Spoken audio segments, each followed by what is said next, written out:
ज्ञान भएको मान्छे चाहिँ परिन। परिचय मात्रै सर, परिचय। मेरो नाम प्रकाश श्रेष्ठ, म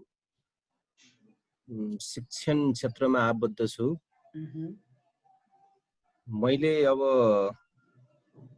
डाक्टर नरेन्द्र ठगुनाले भने जस्तो अब राम्रो कामको मापन के हो भन्ने कुरा म एकदमै कन्फ्युज छु।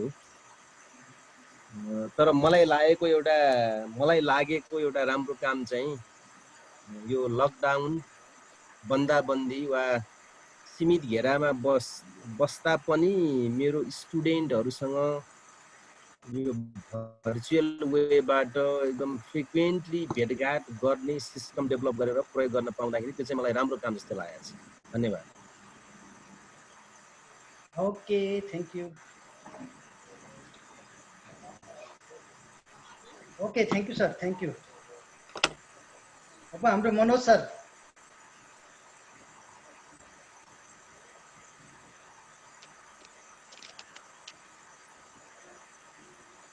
हजुर हजुर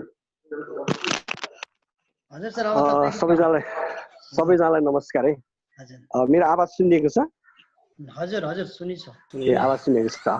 म चाहिँ मेरो नाम चाहिँ मनोज दाहाल हो। म अहिले चाहिँ देश सञ्चार मिडियामा काम गर्छु। अनि म चाहिँ खास अलिकति के भने यो मानिसको समग्र विकास, मानसिक र शारीरिक समग्र विकास चाहिँ को लागि भूमिका खेल्ने कम्पोनेन्टहरुको बारेमा चाहिँ मलाई एकदमै इन्ट्रेस्ट छ के। अनि त्यही भएर पनि म अहिले यो पछिल्लो समयमा म पहिले इङ्ग्लिश लिटरेचर पढेको, अनि अहिले यो उमेरमा आएर चाहिँ म साइकोलोजीको विद्यार्थी पनि बनेको छु। अनि म अहिले सेन्ट्रल डिपार्टमेन्टमा साइकोलोजी पनि पढ्दैछु। त्योभन्दा अगाडि मैले काउन्सिलिङ पनि मैले गरेको थिएँ। अनि काउन्सिलिङको कोर्स पनि मैले post graduate diploma in counselling, school counselling भनेर कम्प्लिट गरेको छु। अनि म चाहिँ मेनली चाहिँ म जर्नलिस्ट हो र देशसञ्चार.com भन्ने तपाईहरुले हेर्नुभएको छैन भने पनि हेर्नु होला र त्यो चाहिँ देशसञ्चार.com त्यो चाहिँ हामी चलाउँछौँ, हामी एउटा टिम मिलेर। अनि म चाहिँ मूलतः यो कस्तो भने यो अहिले आजको विषयसँग पनि अलिकति मलाई एकदमै रुचि भएको विषय हो यो। किनभने सुसाइड भनेको सामान्यतया चाहिँ मानिसले चाहिँ जीवनका समस्याहरू भन्दा आफ्नो जीवनलाई सानो सम्झिरा, आफ्नो जीवनभन्दा जीवनका समस्याहरू जब ठुलो सम्झिन्छ अनि जीवन अन्त्य गर्ने निर्णय पुग्छ र त्यो मूलभूत रूपमा त्यो अन्डरस्ट्यान्डिङमै त्रुटि छ। तर त्यसको पछाडि धेरै कारणहरू हुन्छन् हैन। अनि त्यो मलाई एउटा गहिरोसँग त्यसमा रुचि छ। त्यो भएर पनि म यो कार्यक्रममा हजुर हुन पाएँ। हजुर धन्यवाद सर, धन्यवाद। धन्यवाद। म हामी एकछिन पछि आउँछौँ। हस्, धन्यवाद। अब हाम्रो बीचमा डाक्टर होमनाथ दाहाल सर भयो। होमनाथ चालिसे सर, सरी है, होमनाथ चालिसे सर। हजुर सर, नमस्कार। सरी है, मैले यो दाहाल भनिहालेको छु। सर नमस्कार। नमस्कार मनोजी हुँदाखेरि नमस्कार। परिचय एउटा राम्रो काम के गर्यौं भन्ने भन्नुपर्ने सर। हजुर, म चाहिँ भर्खर मात्र जोइन गरेँ कि मैले सबै सुन्न पनि पाइनँ सर। के भन्नुपर्ने भयो सर? एउटा चाहिँ आफ्नो परिचय सहित आफूले चाहिँ एउटा राम्रो काम यो लकडाउनमा हामीले के गर्यौं, सिम्पली सर्टमा। म होमनाथ चालिसे। मेरो कार्यक्षेत्र चाहिँ म बढी फ्रिल्यान्सर काम गर्छु, रिसर्चर, र ज्येष्ठ नागरिकहरूको सेक्टरमा मेरो विशेष कन्ट्रिब्युसन छ। अब यो लकडाउनमा मैले मेरो चाहिँ कलम चाहिँ अलि बढी नै चल्यो यो बिचमा। मैले विशेष गरेर यो कोभिड-19 को बारेमा पनि अलिकति लेख्ने कामहरू गरेँ, विशेष गरेर इन्टरनेसनल जर्नलहरुमा। त्यसपछि गएर नेपाली पत्रिकाहरुमा नि यो ज्येष्ठ नागरिकहरू बढी चाहिँ भयावहित भएको अवस्था थियो। अनि यो चाहिँ ज्येष्ठ नागरिकहरूलाई नै किन यस्तो यो डराउने अवस्थामा किन पुर्याउने, यसले त सबै उमेर समूहको लागि समाज छ भनेर अलिकति ज्येष्ठ नागरिकहरूलाई चाहिँ कसरी हुन्छ थोरै रिलिफ दिन सकिन्छ कि भनेर अलिकति यसमा पनि एउटा आर्टिकल मैले लेखेँ, यसले चाहिँ ज्येष्ठ नागरिक भन्दैमा सबै हुने होइन भनेर संसारभरिका चाहिँ बढी उमेरका पनि थुप्रै उदाहरणहरू छन् जहाँ चाहिँ क्रोनिक रोगहरू हुँदाहुँदै पनि उहाँहरू सफलता प्राप्त गरेको यिनी कुराहरू हुन् भनौँ। अब यो लकडाउनको बेलाको मेरो कामहरू भनौँ, केही कामहरू। धन्यवाद sir. Okay, thank you very much. अब अलमोस्ट हामी सबैजना आइसक्यौँ, सबैको चाहिँ परिचय सम्भव भनौँ न। अब सिम्पली हामीले नाम बोल्दै गयौँ भने चाहिँ हुन्छ होला, किनकि हामी अलरेडी 10-15 मिनट ढिलो अलरेडी भइसकेको अवस्थामा, किनकि यो इन्टरेक्टिभ सेसन भएकोले तपाईँ सबै हामीले बोल्ने मौका पाउँछौँ। आजको छलफल नै के हो त भन्दाखेरि खास गरेर हामीले यो कुनै सधैँभरि हामी बोल्ने तपाईँ अरूले चाहिँ सुन्ने भन्ने भन्दा पनि यो चाहिँ अब युथहरूको इङ्गेजमेन्ट आत्महत्या रोकथाममा कसरी गर्न सकिन्छ भन्ने पेरिफेरीमा भनौँ न रहेर चाहिँ डिफ्रेन्ट एङ्गलबाट चाहिँ कसरी सहयोग गर्न सकिन्छ भन्ने सन्दर्भमा तपाईँ हाम्रो भ्यूहरूलाई चाहिँ अगाडि बढाउने नै भयो हुँदाखेरि धेरै हाम्रो टिपिकल प्रेजेन्टेसन भन्दा पनि हामी जस्ट आज इन्टरेक्सन गर्दैछौँ र यो हामीले विकेन्ड करिब 8 दिन लगातार चाहिँ डिफ्रेन्ट इस्युमा चाहिँ आजदेखि सुरु गरेर चाहिँ हामी 15 अगस्तसम्म चाहिँ युथहरूको मेन्टल हेल्थको रिलेटेड इस्युहरूमा चाहिँ डिफ्रेन्ट एङ्गलबाट चाहिँ हामी छलफल गर्ने भनेर चाहिँ गरिराखेको हुँदाखेरि आजको चाहिँ हाम्रो ओपन अलमोस्ट ओपन नै डिस्कसन हुन्छ भने भोलिदेखि चाहिँ अलि स्पेसिफिक गेस्टहरूसित चाहिँ हामी छलफल गराएर त्यसमा चाहिँ स्पेसिफिक टपिकमा केन्द्रित भएर चाहिँ छलफल गरिराखेको जानकारी म सबै सर म्यामहरूलाई चाहिँ गराउन चाहन्छु। र त्यो भएको कारणले गर्दाखेरि हाम्रो जति बेला हजुरहरूको बोल्ने मौका आउँछ या हामीले मौका दिन्छौँ त्यति बेला चाहिँ सबैजना सर म्यामहरूले चाहिँ आफ्नो परिचय दिनुहुनेछ भन्दै यस हाम्रो बिचमा चाहिँ हाम्रो आजको जुन मोडरेसन गर्नको लागि चाहिँ मोडरेसन गर्ने हाम्रो साइकोलोजिस्ट कम भनौँ न अब बन्दै गरेको साइकोलोजिस्ट र काउन्सिलर हाम्रो स्वप्निल देवकोटा हामीसित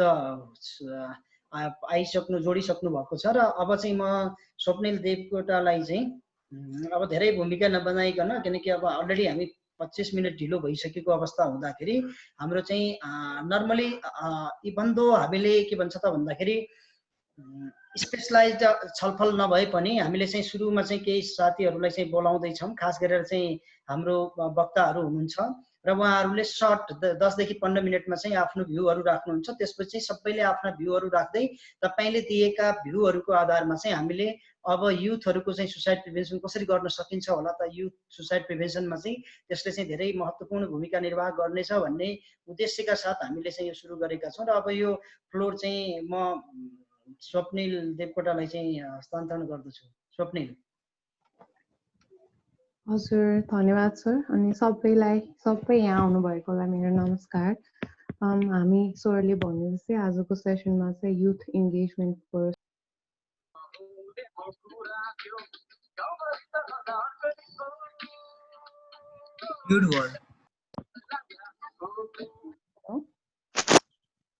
हजुर मैले बोला सुनिँदै छ है? सुनिएको त छ तर अलिक सानो सुन्यो, अलिकति आवाज बढाइदिनु भने सहज हुन्छ हामीलाई सुन्नमा। ए हजुर, हजुर सबैलाई स्वागत गर्दै सरले भने जस्तै आज हाम्रो सेसन चाहिँ youth engagement for suicide prevention in नेपालमा हामी फोकस भएर चाहिँ आजको सेसन अगाडि बढाउने छौँ हैन। सरले भने चाहिँ अब धेरै टाइम वेस्ट नगर्दै म चाहिँ हाम्रो स्पिकर्सहरूलाई चाहिँ फ्लोर दिन चाहन्छु। सुरुमा चाहिँ मनोज दाहाल सरले स्टार्ट गर्दाखेरि अनि त्यसपछि हामी मुभ अन हुँदै गएर लास्टमा डिस्कसन राउन्ड सुरु गरौँला, त्यही होइन सर? हजुर, यस मनोज सर। मनोज सर। हजुर मनोज सर। हजुर मेरो पाला आयो। सरी म अलिकति मेरो आवाज अलिकति भयो। मलाई एक्चुअली फेरि सम्झाइनु त मलाई के भन्नुभएको थियो? सरले अब यो युथ इन्गेजमेन्ट गराएर चाहिँ आत्महत्या रोकथाममा हामी कसरी सहयोग गर्न सक्छौँ, जसरी अब हजुरले चाहिँ एउटा भनौँ न जुन विधामा चाहिँ अलरेडी काम गरिराख्नु भएको छ त्यो विधाका चाहिँ युथ जर्नलिस्ट साथीहरूले को इन्गेजमेन्टको साथ चाहिँ हामी कसरी आत्महत्या रोकथामको हाम्रो यो नेपालको जुन अभियान छ त्यो चाहिँ अभियानलाई चाहिँ हामी कसरी कन्ट्रिब्युट गर्न सक्छौँ। यानि कि पत्रकारिता जगतको या मिडियाको चाहिँ भूमिका, खास गरेर चाहिँ युथ मिडिया रिपोर्टर साथीहरू जुन हुनुहुन्छ उहाँहरूको चाहिँ दायित्व कसरी हुनसक्छ या के हुनसक्छ भन्ने सन्दर्भमा अबको 5 देखि 10 मिनट जति 10 देखि 15 मिनट जति सेयर गरिदिनुको लागि आग्रह गर्दछौँ। हजुर, सबैजनालाई मेरो नमस्कार। यो कस्तो भने यो आजको कार्यक्रम एकदम रमाइलो कार्यक्रम नरेन्द्र सरले मलाई खबर गर्नुभयो। मलाई अघि पनि भन्छु कि आत्महत्या भनेको चाहिँ मेरो एकदमै रुचि। आत्महत्या मान्छेले कसरी गर्छन् र के गर्छन् भन्ने कुराहरू चाहिँ र यसलाई कसरी कम गर्न सकिन्छ भन्ने कुराहरू चाहिँ मेरो एउटा एकदम एउटा चिन्तनको विषय हो। प्रोफेसनमा हामी मूलत सबै विधाको समाजहरू कभर गर्छौँ। कति समय यो मानसिक समस्याहरू र तपाईँको चाहिँ यो लकडाउनको कारण विभिन्न इस्युहरूले गर्दा चाहिँ मान्छे आत्महत्या गर्ने सम्मको अवस्थामा पुग्ने यो कुराहरूलाई हामीले हेर्दै गइरहेको छौँ होइन। म साइकोलोजीको विद्यार्थी पनि भएको र पत्रकार पनि भएको हिसाबले कस्तो भने सामान्यतः आत्महत्या भनेको चाहिँ एउटा मूलभूत रूपमा बुझ्दा के भने तपाईँलाई मैले अघि पनि अलिकति हिट गरेको थिएँ, हाम्रो जीवनभन्दा जीवनका समस्याहरू ठुलो लाग्छन् तब मान्छेले आत्महत्या गर्ने अवस्थामा पुग्छ। किनभने र यहाँनिरै हाम्रो एउटा अन्डरस्ट्यान्डिङमै हाम्रो सबैलाई ठुलो गलत त नभनौँ, त्यो अन्डरस्ट्यान्डिङको त्यसले हामीलाई ठुलो समस्या सिर्जना गरेको हुन्छ। किनभने जीवनभन्दा जीवनका समस्याहरू कहिले पनि ठुलो आउँदैनन्। चाहे जति नै ठुलो समस्या भए पनि त्यो सबै समस्याभन्दा जीवनै ठुलो हुन्छ कि। किनभने जीवन भनेको मानव जीवन चाहिँ कस्तो भने एकदमै धेरै ठुलो इभोल्युसनबाट अस्तित्वको सबैभन्दा चेतनशील प्राणीको रूपमा मानिस एउटा उत्पत्ति भएको छ र मानिस एउटा जन्मेको हुन्छ। जस्तो मानिस जन्मिनु भनेको चाहिँ मेरो उमेर अहिले 43 इयर्स भयो भने मेरो आयु 43 वर्ष होइन, मेरो आयु चाहिँ तपाईँको पृथ्वीको आयु जति छ त्यति नै मेरो आयु हो कि। भनेको हाम्रो त्यो इभोल्युसनको प्रोसेसबाट म जन्मेको हो कि। हामी एकदमै युनिक, एकदमै अद्भुत र एकदमै धेरै विशेषता भरिएको मान्छेको जीवन आफ्नै एउटा तपाईँको ठुलो ब्लिस हो कि। अनि तर हामी साना समस्याहरूले चाहिँ यसलाई के अरे ल्याउने अवस्थामा किन पुग्छौँ भने अब यो अलिकति म एक दुईवटा अलिकति सन्दर्भ जोड्न चाहेँ भने कस्तो भने हामीले चाहिँ हाम्रो अन्डरस्ट्यान्डिङमा चाहिँ हामी जब वाइड अन्डरस्ट्यान्डिङ राख्न सक्दैनौँ अब तब के हुन्छ त भन्दा सुनेको छ मेरो आवाज के समस्या भएको छ? हजुरको आवाज अलि त्यो माइक हल्लिरहेछ जस्तो लाग्यो क्या।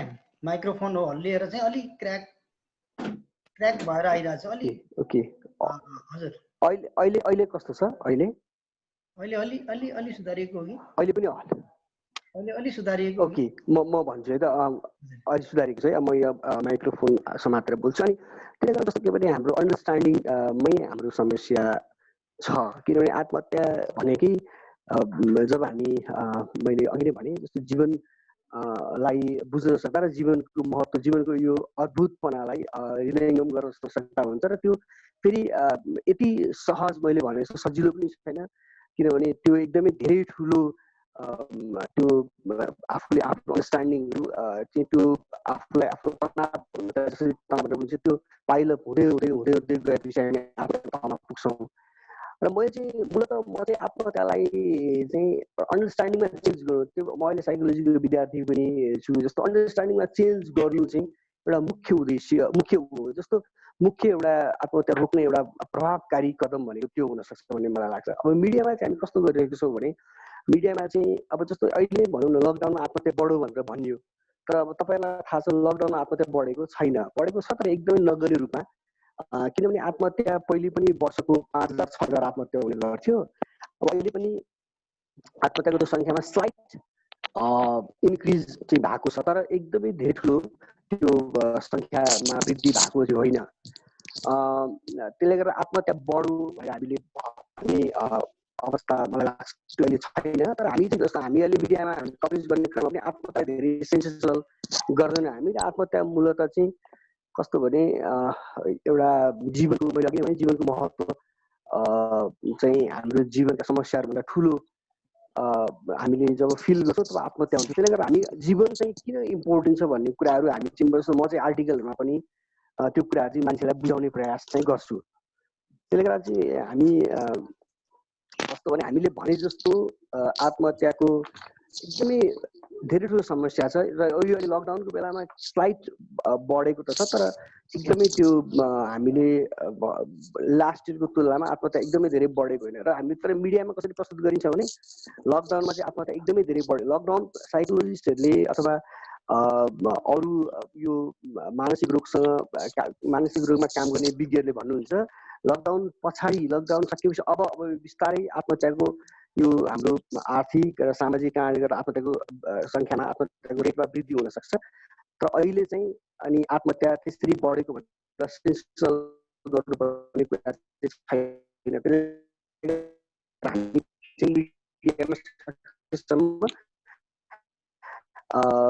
कसरी कम सेन्सलाई नहालिकन कसरी दिने भन्नेमा चाहिँ हामी सचेत हुन्छौँ।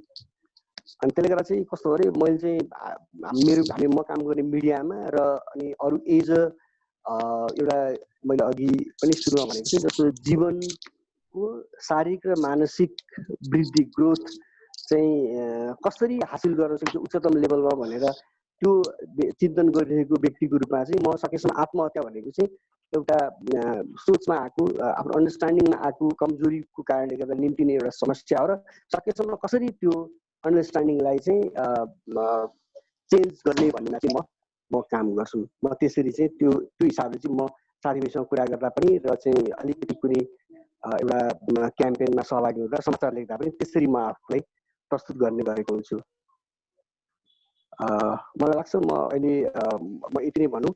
अरू केही त्यस्तो छ भने फेरि म एउटा मिडियामा चाहिँ आत्महत्याको कभरेजको बारेमा केही त्यस्तो खालको प्रश्नहरू सहभागी माझ भए चाहिँ म अभाइलेबल नै छु। सर हामी प्रश्न उत्तर चाहिँ पछि आफ्टर सबै स्पिकर्सहरूले बोलिसकेपछि चाहिँ गरौँला होइन। सरलाई धेरै धेरै धन्यवाद, सरको राम्रो कुराहरू हामीले पनि अहिले बुझ्दै गयौँ। अब म पदम सरलाई चाहिँ फ्लोर दिन चाहन्छु। त्योभन्दा अगाडि चाहिँ मैले सबै पार्टिसिपेन्ट्सहरूलाई चाहिँ जसले बोलिरहेको छ उहाँले बाहेक अरूले चाहिँ स्पिकर म्युट गरिदिनु होला भनेर आग्रह पनि गर्न चाहेँ। पदम सर हजुरलाई फ्लोर दिन चाहेँ। धन्यवाद स्वप्निल देवकोटा। यो पहिलो किक्स अफ मिटिङ भनौँ युथ अन्तर्राष्ट्रिय युवा दिवसको उपलक्ष्यमा the school of psychology Nepal र साइरिक्स फाउन्डेसनले आज एउटा वार्म अप मिटिङ, एक हप्ताको वार्म अप मिटिङ हो। यो वार्म अप मिटिङमा म द स्कुल अफ साइकोलोजी नेपालको फाउन्डर प्रेसिडेन्टको हिसाबले सम्पूर्णलाई स्वागत गर्न चाहन्छु। र विशेष गरी युथको डाटा र सिनेरियो के छ भनेर चाहिँ हाम्रो अहिले वर्तमान अध्यक्षज्यूले नरेन्द्र ठगुनाज्यूले राख्नुहुन्छ। मैले सरसर्ती युवाहरूलाई कसरी चाहिँ इङ्गेजमेन्ट गर्न सकिन्छ भन्ने कुरामा आफ्ना भ्यूहरू राख्छु। यो general brain storming warm up meeting भएको हुनाले अघि भने जस्तै हाम्रा भ्यूहरूमा चाहिँ यहाँ अलिकति डिस्कसनहरू आउन सक्छ भन्ने कुरो, कसरी जाने के जाने भन्ने खालको कुरामा। र पहिलो चाहिँ हामीले एज ए अन्तर्राष्ट्रिय युवा दिवसको अवसरमा हामी सधैँ लगभग युथ नै थियौँ एनजिओ इस्टाब्लिस गरिरहँदा the school of psychology Nepal, र त्यस कारण युवा दिवसका अवसरमा हामीले चाहिँ सेलिब्रेसन गर्ने, स्पेसली युथ मेन्टल हेल्थको डेहरूलाई सेलिब्रेसन गर्ने गइरहेका हुन्थ्यौँ भने अहिले यो अवस्थामा बन्दाबन्दीको अवस्थामा हामीले धेरै जसो चाहिँ राष्ट्रिय अन्तर्राष्ट्रिय वेबिनारहरू गऱ्यौँ र खुसीको कुरा अहिले चाहिँ यो जुम प्रविधि मार्फत नै युवा परिषद पनि हाम्रोसँग हुनुहुन्छ भने यो आयनकै निरज पनि मैले महासचिव पनि यहाँ देखेँ, र त्यस्तै युथ एनजिओहरूसँग डिफ्रेन्ट म्याप नेपाल लगायत धेरै युवा संस्थाहरूसँग हामीले चाहिँ कोलाबोरेसन गरेर विभिन्न आयामहरूमा कसरी चाहिँ युवाहरूलाई चाहिँ यो मानसिक स्वास्थ्य सचेतना सम्बन्धी अभिवृद्धि गर्न सकिन्छ भन्ने थिममा काम गर्दै आइरहेका छौँ। र सानो हामीले चाहिँ रिसर्च वर्क पनि अहिले गरिरहेको अवस्था छ। अब म यो आजको जुन youth engagement how to mitigate the suicide prevention भनेर हामी भन्न सक्छौँ, कसरी मिटिगेसन गर्न सकिन्छ त भनेर चाहिँ केही आफ्ना भनाइहरू राख्न चाहन्छौँ। अभियसली सुसाइड के हो, कसरी हुन्छ भन्ने कुरामा डिफ्रेन्ट साइकोलोजिस्टहरूको आफ्ना भ्यूहरू छन्, तर हामीले जुनसुकै भ्यूहरूलाई चाहिँ सिन्थेसिस गरेर हेर्दाखेरि कग्निटिभ पर्सपेक्टिभलाई हामीले मोर इम्फेसिस गर्ने गर्छौँ। इभन द फ्राइडियन एप्रोच या साइकोडाइनामिक एप्रोचले पनि हामीसँग लाइभ र पेसिमिस्टिक थटहरू हुन्छन्, जुन पेसिमिस्टिक थटहरूको कारणले गर्दाखेरि हामीमा एकदमै हाइली मोटिभेटेड हुन्छ पेसिमिस्टिक थटबाट, र मान्छे चाहिँ सोसाइटल टेन्डेन्सिज सहित त्यहाँ पुग्न सक्छ भन्ने खालको चाहिँ साइकोलोजिस्टहरूले भन्छन् भने हामीले 2015देखि यो सुसाइड प्रिभेन्सनमा एउटा मेजर कम्पोनेन्टको रूपमा काम गर्दै आइरहँदाखेरि युथ इङ्गेजमेन्टहरूलाई विशेष गरी चाहिँ युवाहरूलाई चाहिँ 2 दिने जुन suicide prevention facilitation training programme भन्ने छ हाम्रो SPFT भनेर, त्यस मार्फत बढीभन्दा बढी युथहरूलाई चाहिँ यहाँ इङ्गेजमेन्ट गराउने र इङ्गेजमेन्ट गराइसकेपछि उनीहरूले चाहिँ सुसाइड प्रिभेन्सन कसरी गर्न सकिन्छ भन्ने कुरो चाहिँ थाहा पाउनुभन्दा पहिले, सुसाइड गर्नुभन्दा पहिले चाहिँ एउटा व्यक्तिले कस्ता व्यवहारहरू देखाउन सक्छ, उसको सामाजिक परिवेश र उसको सामुदायिक अवस्थामा ती व्यवहारहरू देखायो भने हामीले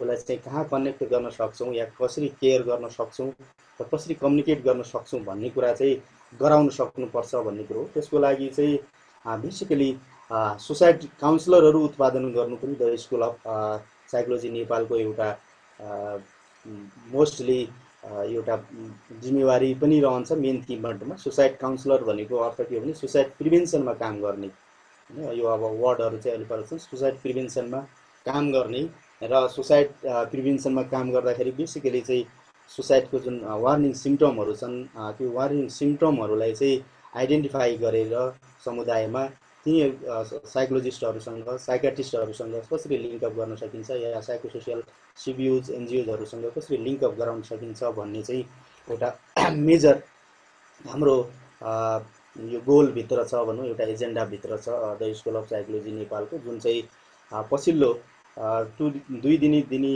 कार्यक्रममा 600 समथिङ जनाले चाहिँ त्यो डाटा उहाँले राख्नुहुन्छ लिइसकेको छ र जसले गर्दाखेरि झन्नै 33वटा जिल्लामा धेरै जसो उहाँहरूको कमिटमेन्ट भनेको यहाँ चाहिँ उहाँले तालिम लिइसकेपछि आफ्नो कम्युनिटीमा गएर आफ्नो स्कुल कलेज या सङ्घ संस्थामा गएर चाहिँ जसरी 2 दिनमा यहाँहरू केही सिक्नुहुन्छ त्यो सिकेको कुरालाई चाहिँ सेयरिङ गर्नुपर्ने र त्यो report the school of psychology नेपाललाई चाहिँ अनिवार्य पठाउनु पर्ने कमिटमेन्ट साथ चाहिँ हामीले गरेर आउँछौँ र त्यो अब चाहिँ युवाहरूलाई पनि त्यसै किसिमले एउटा यो च्यारिटी बेस जस्तै गर्न मिल्छ र यहाँ धेरै जसो अन्तर्राष्ट्रिय अवस्थामा हेऱ्यो भने पनि अब सुसाइड प्रिभेन्सनमा त्यति ठुलो बजेटको कुरा देखिँदैन। नेपालको कन्टेस्टमा पनि त्यही छ। इभन अहिले मेन्टल हेल्थमा त अलिकति लोकली र WHO को कारणले गर्दा केही बजेटहरू आएको छ। त्यसकारण यो सुसाइड प्रिभेन्सन फेसिलिटेसन र सुसाइड को कम्पोनेन्टमा काम गर्दाखेरि यो बहुत च्यालेन्जिङ जब छ। त्यो च्यालेन्जिङ जब मेन्टल हेल्थमा काम गर्ने सबैका लागि, साइकोलोजिस्ट साइकाट्रिस्टकाहरूका लागि त हो नै, त्योभन्दा पनि हाइली च्यालेन्जिङ जब भनेको चाहिँ जसले चाहिँ सुसाइड क्लाइन्टहरूलाई हेर्छ सुसाइडोलोजिस्टहरूको लागि छ। र हामीले यहाँ यो एक्सपिरियन्समा हेर्दै जाँदाखेरि यो दौरान थुप्रै आजसम्म लकिली भन्नुपर्छ मैले पहिलो पेसेन्ट 2007मा एउटा अर्फनेजमा हेरेको थिएँ, जसले चाहिँ 3 चोटि उहाँ चाहिँ काभ्रेको हुनुहुन्छ, 3 चोटि चाहिँ सुसाइडको एटेम्प्ट गर्न खोजेको र कन्टिन्युस हेल्प गर्दै जाँदाखेरि 2012सम्म त्यो अर्फनेजमा म एज ए कन्सल्टेन्टको रूपमा जान्थेँ, हप्तामा 2 चोटि, र त्यो वेबाट उहाँलाई रिकभर गर्न सकियो भने त्यो अरू पनि थुप्रै छन्। त्यो सिप पनि हामीले जब 2 दिने तालिम लिइसकेपछि अहिले 6 मन्थको हामीले तालिम पनि दिइरहेको हुन्छौँ। उहाँहरूलाई पनि कहिलेकाहीँ त्यो डेमो, अहिले अब यो अनलाइन भएको हुनाले हामीले डेमो दिन सकेका छैनौँ 2टा बेजहरूलाई कसरी गर्न सकिन्छ र त्यो स्किलहरू कसरी चाहिँ त्यो वार्निङ सिम्पटमहरू दिइरहँदाखेरि हामीले हेल्प हुने या रिफर गर्ने, आफैले हाम्रो जब चाहिँ रेकर्ड बिल्डअप बनिसके पनि कुनै केसहरूमा चाहिँ हामीले क्लाइन्टलाई हेरिरहँदाखेरि रिफर गर्न सक्नुपर्ने हुन्छ भनेर चाहिँ प्रोफेसनल कसरी बन्ने भनेर चाहिँ हामीले त्यो सिप पनि सिकाउँछौँ। जसले गर्दाखेरि हामीले लास्ट इयरमा यहाँ पूजनजी, नरेनजी, हामी 3 जना यहीँ हुनुहुन्छ, हामीले प्रोफेसनल सुपरभिजन ट्रेनिङ भनेर जुन चाहिँ जस्तै MBBS लिइसकेपछि MD पछि सुपरभाइज हुन्छ, साइकोलोजीमा पनि नेपालमा सर्टिफाइड प्रोफेसनल सुपरभिजन तालिम प्राप्त यो संस्थासँग आबद्ध छौँ हामी, जसले गर्दाखेरि चाहिँ काउन्सिलिङ या साइकोलोजिस्टहरूमा बर्नआउट हुँदा उहाँहरूका समस्याहरूलाई पनि हामी अगाडि बढाउन गइरहेका हुन्छौँ। त्यसकारण अहिलेको मुख्य उद्देश्य हामीले यदि नेपालको युवा नीति अनुसार 16 देखि 40 वर्षकोलाई युवा भनिएको छ भने त्यो वर्षमा भल्नरेबल एज छ युवाहरू। बेसिकली यो 20 देखि 40 वर्षको युवा हिजो भूकम्पमा पनि यही रह्यो। नेपालको परिवेशमा हेर्ने हो भने धेरै जसो युवाहरू युद्धमा पनि इन्भल्भ भए, हिजोको द्वन्द्वमा इन्भल्भ भए। उनीहरू अहिले तीनवटा यो ट्रमेटिक इभेन्टहरूमा, एउटा लाइफ इभेन्ट त्यो भयो, कतिले चाहिँ आममा जानुभयो भने, अर्को चाहिँ भूकम्प भयो, र त्यसपछि अहिलेको यो पेन्डेमिक सिचुएसनले गर्दा उनीहरूमा ट्रमेटिक इभेन्टहरू भएका छन् भने त्यसबाट चाहिँ हामीले उनीहरूलाई जोगाउँदै भनौँ केही साइकोसोसियल सपोर्टहरू दिँदै अगाडि लाग्नुपर्ने अवस्था देखिन्छ। र जुन 15 देखि 25 को उमेरसम्म छ त्यसलाई चाहिँ हामी साइकोलोजिकली भाइब्रेन्ट एज पनि भन्छौँ र भल्नरेबल पनि हो। त्यो एजमा हामीले हिट गऱ्यो भने उनीहरू चाहिँ एकदमै राम्रो साइकोसोसियल काउन्सलर या सिम्पली भन्दा TFA दिने साइकोलोजिकल फर्स्ट एड दिने चाहिँ हामीले बनाउनु पर्ने हुन्छ, जसले गर्दाखेरि युवाहरूलाई यसरी इङ्गेजमेन्ट गराउन सकियो भने पक्कै पनि यो जुन देखिरहेको छ मानसिक समस्या विकराल रूपमा प्रिडिक्सन गर्दा 3 महिनाकोमा यो डाटा थोरै होला, तर हामीले एज ए होल जुन डाटा हेर्छौँ 3 महिनाको डाटा र 9 महिनाको डाटा हेऱ्यो भने अघि मनुजीले भने जस्तै त्यो अलिकति फरक छ। 3 महिनामा अलिकति बढ्यो, लास्ट इयरको तुलनामा एभरेज 12 महिनाको तुलनामा कम छ। तर पनि यो विभिन्न बन्दाबन्दीको अवस्थाले, सामाजिक आर्थिक कारणले युवाहरू भल्नरेबल हुन सक्छन्, उनीहरू छिटै म्यानिपुलेट हुने सम्भावना रहन सक्छ र एन्टी सोसियल एक्टिभिटिजहरूमा जान सक्छन् भन्ने हिसाबले हामीले चाहिँ यो प्रिडिक्सन गर्न सक्छौँ।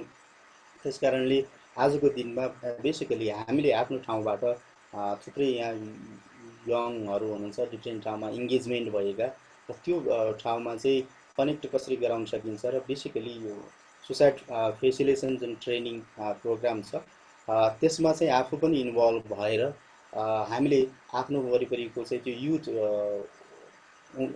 जुन एज छ त्यो एज युथ उमेर क्यान्डिडेसी या युथ पपुलेसनलाई पनि हेल्प गर्न सक्यो भने मलाई लाग्छ यो अन्तर्राष्ट्रिय जुन युवा दिवसको उपलक्ष्यमा हामीले अभियान थालिरहेछौँ, पक्कै पनि त्यसले चाहिँ हामीलाई चाहिँ बेनिफिट दिनेछ र कम्युनिटीलाई बेनिफिट दिनेछ। मलाई लाग्छ एकजना मान्छेलाई जोगाउँदा जति आनन्द आउँछ इकोनोमिक हिसाबले त्यसको काउन्ट गर्नै सकिँदैन। तर हामी यो नेपाली सोसाइटी अलिकति फरक किसिमको छ, प्रोफेसनलिज्मतिर चाहिँ बढी नसकेको अवस्था छ। त्यसकारण प्रोफेसनलिज्मसम्म व्यावसायिकतालाई पनि ध्यान दिँदै हामी अगाडि बढ्न सक्यो भने यहाँ यो कम्युनिटीमा मेन्टल हेल्थ र सुसाइड प्रिभेन्सनमा धेरै कामहरू गर्न सकिन्छ भन्ने तपाईँहरू सबैलाई मलाई सुनिदिनुको भयो। र यदि मैले भने मेरो यो as a counselling psychologist, consultant psychologist सन् 2005 देखि अहिलेसम्म पार्ट टाइम फुल टाइम हुँदै गर्दै आइरहेको छौँ। र यसमा केही थप जिज्ञासाहरू भयो भने चाहिँ यो हिप्पो क्याम्पसमा भएका कुराहरूलाई सेयर गर्नलाई म तयार छु। धन्यवाद। हजुर, थ्याङ्क यू पदम सर। हजुरले पक्कै पनि हामीलाई दिइसकेको इन्फर्मेसन चाहिँ धेरै नै काम लाग्ने नै भइहाल्यो। अब म फ्लोर चाहिँ हाम्रो नरेन्द्र सरलाई दिन चाहन्छु। अनि सरमा चाहिँ एउटा क्वेसन के राख्न चाहेँ भने जुन हाम्रो टपिक छ youth engagement for suicide prevention in Nepal भनेर, त्यसको लागि चाहिँ टिसप नेपालले के कसो म आग्रह गर्न चाहेँ। Okay, thank you very much, thank you Swapnil. अब म धेरै कुराहरू आइसकेको छ र धेरै कुरा हामीले के गर्यौँ भन्ने भन्दा पनि आजको फ्लोर चाहिँ हामीले के गर्न सकिन्छ भन्ने सन्दर्भमा चाहिँ बढी केन्द्रित भएकोले म नट मोर देन 10 मिनट भन्दा पनि बढी नलिकन म आफ्नो कुरा चाहिँ संक्षिप्तमा राख्ने प्रयास गर्नेछु। र तपाईँ हामीमध्ये धेरै जसो सर म्यामहरूलाई चाहिँ धेरैजनालाई चाहिँ के चाहिँ थाहा छ भने हामी पछिल्लो धेरै समयदेखि द स्कुल अफ साइकोलोजी नेपालले मेन्टल हेल्थ अन्तर्गत हामीले आत्महत्या रोकथामको सन्दर्भमा चाहिँ काम गरिरहेका छौँ र त्यसमा खास गरेर the school of psychology Nepal या हामी सर्टमा चाहिँ टिसप पनि भन्ने गर्छौँ र यसले आफ्नो स्थापना कालदेखि नै 2011 मा चाहिँ हामी इस्टाब्लिस भएका थियौँ र सुरुका केही वर्ष हामीले अलि पेसिभ तरिकाले काम गऱ्यौँ भने 2015 देखि हामी एक्टिभ रूपमा चाहिँ नेपालमा मानसिक स्वास्थ्य अन्तर्गत आत्महत्या रोकथामको बारेमा चाहिँ आजको दिनसम्म हामी एडभोकेसी गरिराखेका छौँ या अवेरनेसको क्याम्पेनहरू चाहिँ चलाइराखेका छौँ र यो खासै मैले धेरै कुरा के पनि गरिनँ यो संस्थाको सन्दर्भमा। अब हामीले हाम्रो भिजन चाहिँ के हो त भन्दाखेरि psychological wellbeing for a common good, यानि कि सम्पूर्ण व्यक्तिको चाहिँ मानसिक सुस्वास्थ्य कायम गर्न सक्यौँ भने सबैको कल्याण हुन्छ भन्ने चाहिँ हाम्रो भिजन स्टेटमेन्ट हो भने त्यसको लागि चाहिँ हामीले awareness, knowledge sharing, evidence based psychological care, कल्चरका नर्म्सहरू, मल्टिकल्चरल सेटिङका कुराहरूमा चाहिँ ध्यान दिएर गर्ने भन्ने छ भने हामी सुसाइड प्रिभेन्सनमा मात्रै काम गर्ने संस्था होइन, हामी ओभरअल साइकोलोजी र मेन्टल हेल्थको चाहिँ डिफ्रेन्ट डाइमेन्सनमा काम गर्ने संस्थाको रूपमा चाहिँ इस्टाब्लिस हुने हाम्रो चाहना छ र त्यस अन्तर्गत psychology, suicide prevention, rural mental health, child and youth mental health services, support for carers, elderly mental health, psychotherapy and counselling, women's mental health issue र इमर्जेन्सी मेन्टल हेल्थ साइकोसोसल सपोर्टमा चाहिँ हाम्रो मेन एरिया भनेर चाहिँ हाम्रो thematic एरियाहरू चाहिँ यसरी हामीले काम गर्ने भन्ने गरेका छौँ भने हामीसित चाहिँ इन्टरनेसनल हामीले जति पनि कम्पोनेन्टहरू चाहिँ प्रोग्राम डिजाइन गर्छौँ सम्पूर्ण प्रोग्रामको चाहिँ इन्टरनेसनल स्ट्यान्डर्डलाई चाहिँ हामीले मेजर गर्ने गरी चाहिँ हामीले गरेका छौँ र हामीसित चाहिँ वर्ल्ड वाइड टप लेभलको चाहिँ साइकोलोजीको फिल्डमा र मेन्टल हेल्थ र अनि सुसाइड प्रिभेन्सनको क्षेत्रमा चाहिँ काम गरेका वर्ल्ड वाइड केही टिम मेम्बरहरू हुनुहुन्छ अनि त्यसै एडभाइजरी बोर्डमा हुनुहुन्छ भने अब हामीले गर्ने एक्टिभिटी हामी 2-3 वटा काम गर्छौँ। एउटा चाहिँ प्रिभेन्सन, एउटा चाहिँ अवेरनेस, तेस्रो चाहिँ क्यापेसिटी बिल्डिङको काम गर्छौँ र खास गरेर हामीले चाहिँ अब हाम्रो एक्टिभिटीमा चाहिँ डे सेलिब्रेसन अन्तर्गत चाहिँ हामीले स्पेसली 2-4 वटा डेहरू चाहिँ हामीले इन्टेन्सिभ रूपमा चाहिँ पछि नेपालमा चाहिँ पहिलोचोटि इन्ट्रोड्युस गर्ने कामहरू पनि गरेका छौँ। जस्तै युएन साइकोलोजी डे हामीले नेपालमा पहिलोचोटि इन्ट्रोड्युस गरेका थियौँ भने international survivors of suicide loss day पनि हामीले नेपालमा पहिलोचोटि इन्ट्रोड्युस गरेका थियौँ र लगातार रूपमा चाहिँ 2017 देखि हामी गरिराखेका छौँ भने world suicide prevention day, mental health awareness month भनेर मेलाई हामी मनाइराखेका छौँ भने त्यसै गरेर चाहिँ world elderly abuse awareness day भनेर पनि हामी यो 4-5 वटा डेलाई चाहिँ हामी मेन थिमका साथ हाम्रो थिमसित मिल्ने डे भएको कारणले गर्दाखेरि हामी गर्छौँ भने हामीले गरेका केही एक्टिभिटीहरूको चाहिँ रिभ्यू तपाईँले देख्न सक्नुहुन्छ। डिफ्रेन्ट एक्टिभिटी हामीले मेची महाकाली करिब चाहिँ 25-26 वटा जिल्लामा चाहिँ हामीले पछिल्लो समयमा गरेका छौँ भने world suicide prevention day September 10 मा पर्दछ प्रत्येक वर्ष र यो वर्षको नारा पनि अब यो मैले ब्यानरमा किन हटाइन त भन्दाखेरि वर्ल्ड यो वर्षको सेप्टेम्बर 10, 2020 को चाहिँ वर्ल्ड सुसाइड प्रिभेन्सन डे को चाहिँ नारा के छ त भन्दाखेरि working together to prevent suicide नै छ यो वर्ष पनि। त्यो भएको कारणले गर्दाखेरि यो रेलिभेन्ट नै रहन्छ भनेर मैले खासै चेन्ज गरिनँ भने त्यसै गरेर चाहिँ हामीले सुसाइड प्रिभेन्सनमा चाहिँ हाम्रो तर्फबाट गर्नुपर्ने काममा चाहिँ खास गरेर हामीले प्रिभेन्सनको लेभलमा काम गर्छौँ। प्रिभेन्सनको लेभलमा 2 वटा मोडल छ, अघि हाम्रो पदम सरले पनि भन्नुभयो सुसाइड प्रिभेन्सन फेसिलिटेसन ट्रेनिङ भनेर चाहिँ 41 वटा चाहिँ हामीले इभेन्ट गरिसकेका छौँ। यहाँनिर अलि करेक्सन गर्नुपर्ने छ भने हाम्रो चाहिँ करिब 600 भन्दा बढी मान्छेहरूलाई चाहिँ हामीले ट्रेन्ड गरेको अवस्था छ भने त्यसपछि चाहिँ हामीले देशैभरि मोर देन 500 इभेन्टहरू गरेका छौँ जसमा चाहिँ 25 देखि 30,000 व्यक्तिहरूले चाहिँ बेनिफिट पाउनु भएको छ र सुसाइड प्रिभेन्सन अवेरनेस प्रोग्राम भनेर चलाएका छौँ र यो दुईटै प्रिभेन्सनको लेभलमा चाहिँ हाम्रो सबै युथहरूलाई चाहिँ बढी हामीले इन्गेज गराएका छौँ भने इन्टरभेन्सनको लेभलमा हामीले चाहिँ साइकोथेरापी काउन्सिलिङ इन्डिभिजुअल र ग्रुप साइकोथेरापीहरू प्रोभाइड गराउँछौँ भने पोस्ट भेन्सनमा चाहिँ हामीले सुसाइड प्रिभेन्ट सपोर्ट ग्रुप भनेर चाहिँ आत्महत्याको कारणले गर्दाखेरि परिवारका सदस्य गुमाएका कसै उनीहरूको चाहिँ लुज फोरम बनाएका छौँ। इभन दो द्याट त्यो चाहिँ हाम्रो मेन्टल हेल्थ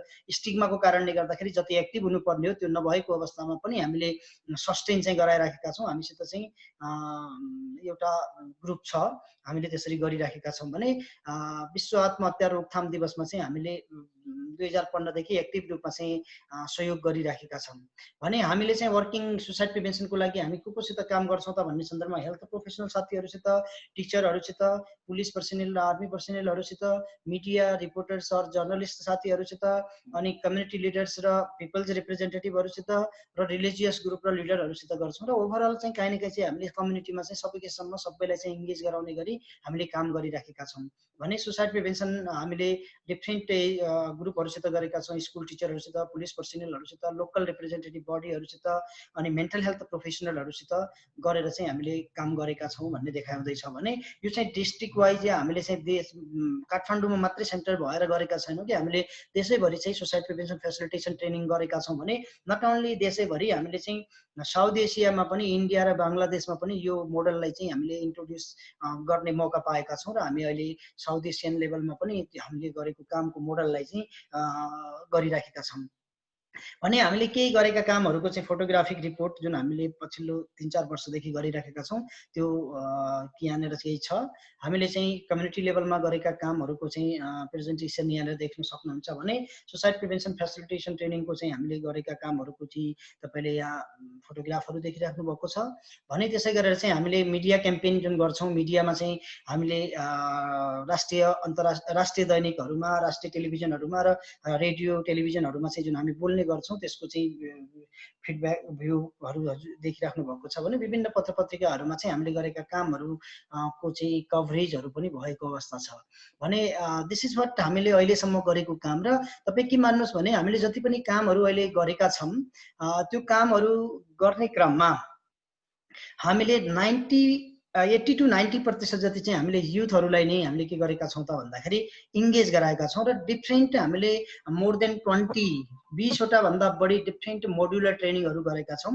र जसरी अहिले पछिल्लो 2019देखि चाहिँ हामीले एउटा Kachahari mental health literacy campaign for suicide prevention भनेर हामीले देशैभरि चाहिँ अबको 2021सम्ममा चाहिँ हामीले देशैभरि 2 लाखजना व्यक्तिहरूलाई चाहिँ यसको बारेमा, यसमा चाहिँ यो मुभमेन्टमा चाहिँ इङ्गेज गराउने भन्ने गरी हामीले अलि एम्बिसियस प्लान पनि सुरु गरेका छौँ।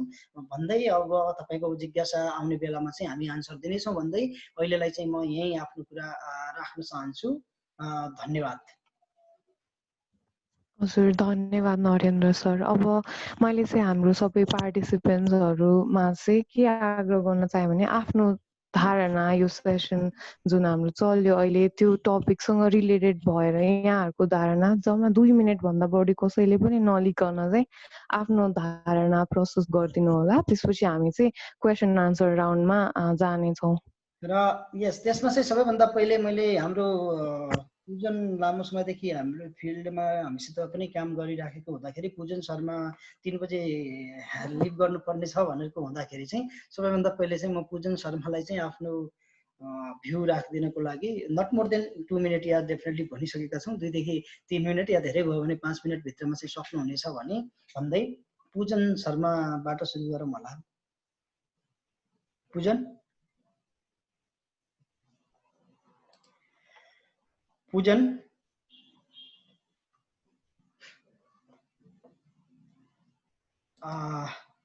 okay, maybe Pujan Sharma. Pujan, she is there. Pujan. Okay, यसो भए यसो गरौँ, हाम्रो बिचमा चाहिँ अब यसमा चाहिँ कसरी सहयोग गर्न सकिन्छ भन्ने सन्दर्भमा या युथहरूलाई चाहिँ कसरी इङ्गेज गराउन सकिन्छ भन्ने सन्दर्भमा प्रकाश सरकोमा चाहिँ आउनुभन्दा पहिले म चाहिँ हाम्रो देवेन्द्र भट्ट सर टाढा हामीसित चाहिँ ओखलढुङ्गाबाट जोडिनु भएको छ र त्यताको त्यो एरियाका चाहिँ युथहरूलाई चाहिँ हामी कसरी इङ्गेज गराउन सक्छौँ लगायत उहाँको भ्यू राखिदिनुको लागि यस हामीसित समयको पाबन्दी छ र त्यससम्म 5 मिनटमा चाहिँ सक्दिनुको लागि चाहिँ आग्रह गर्दै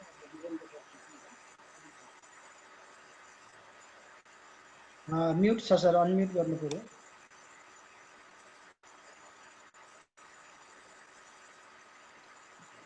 हजुर, सबैलाई मेरो नमस्कार अनि धन्यवाद पनि दिन चाहन्छु।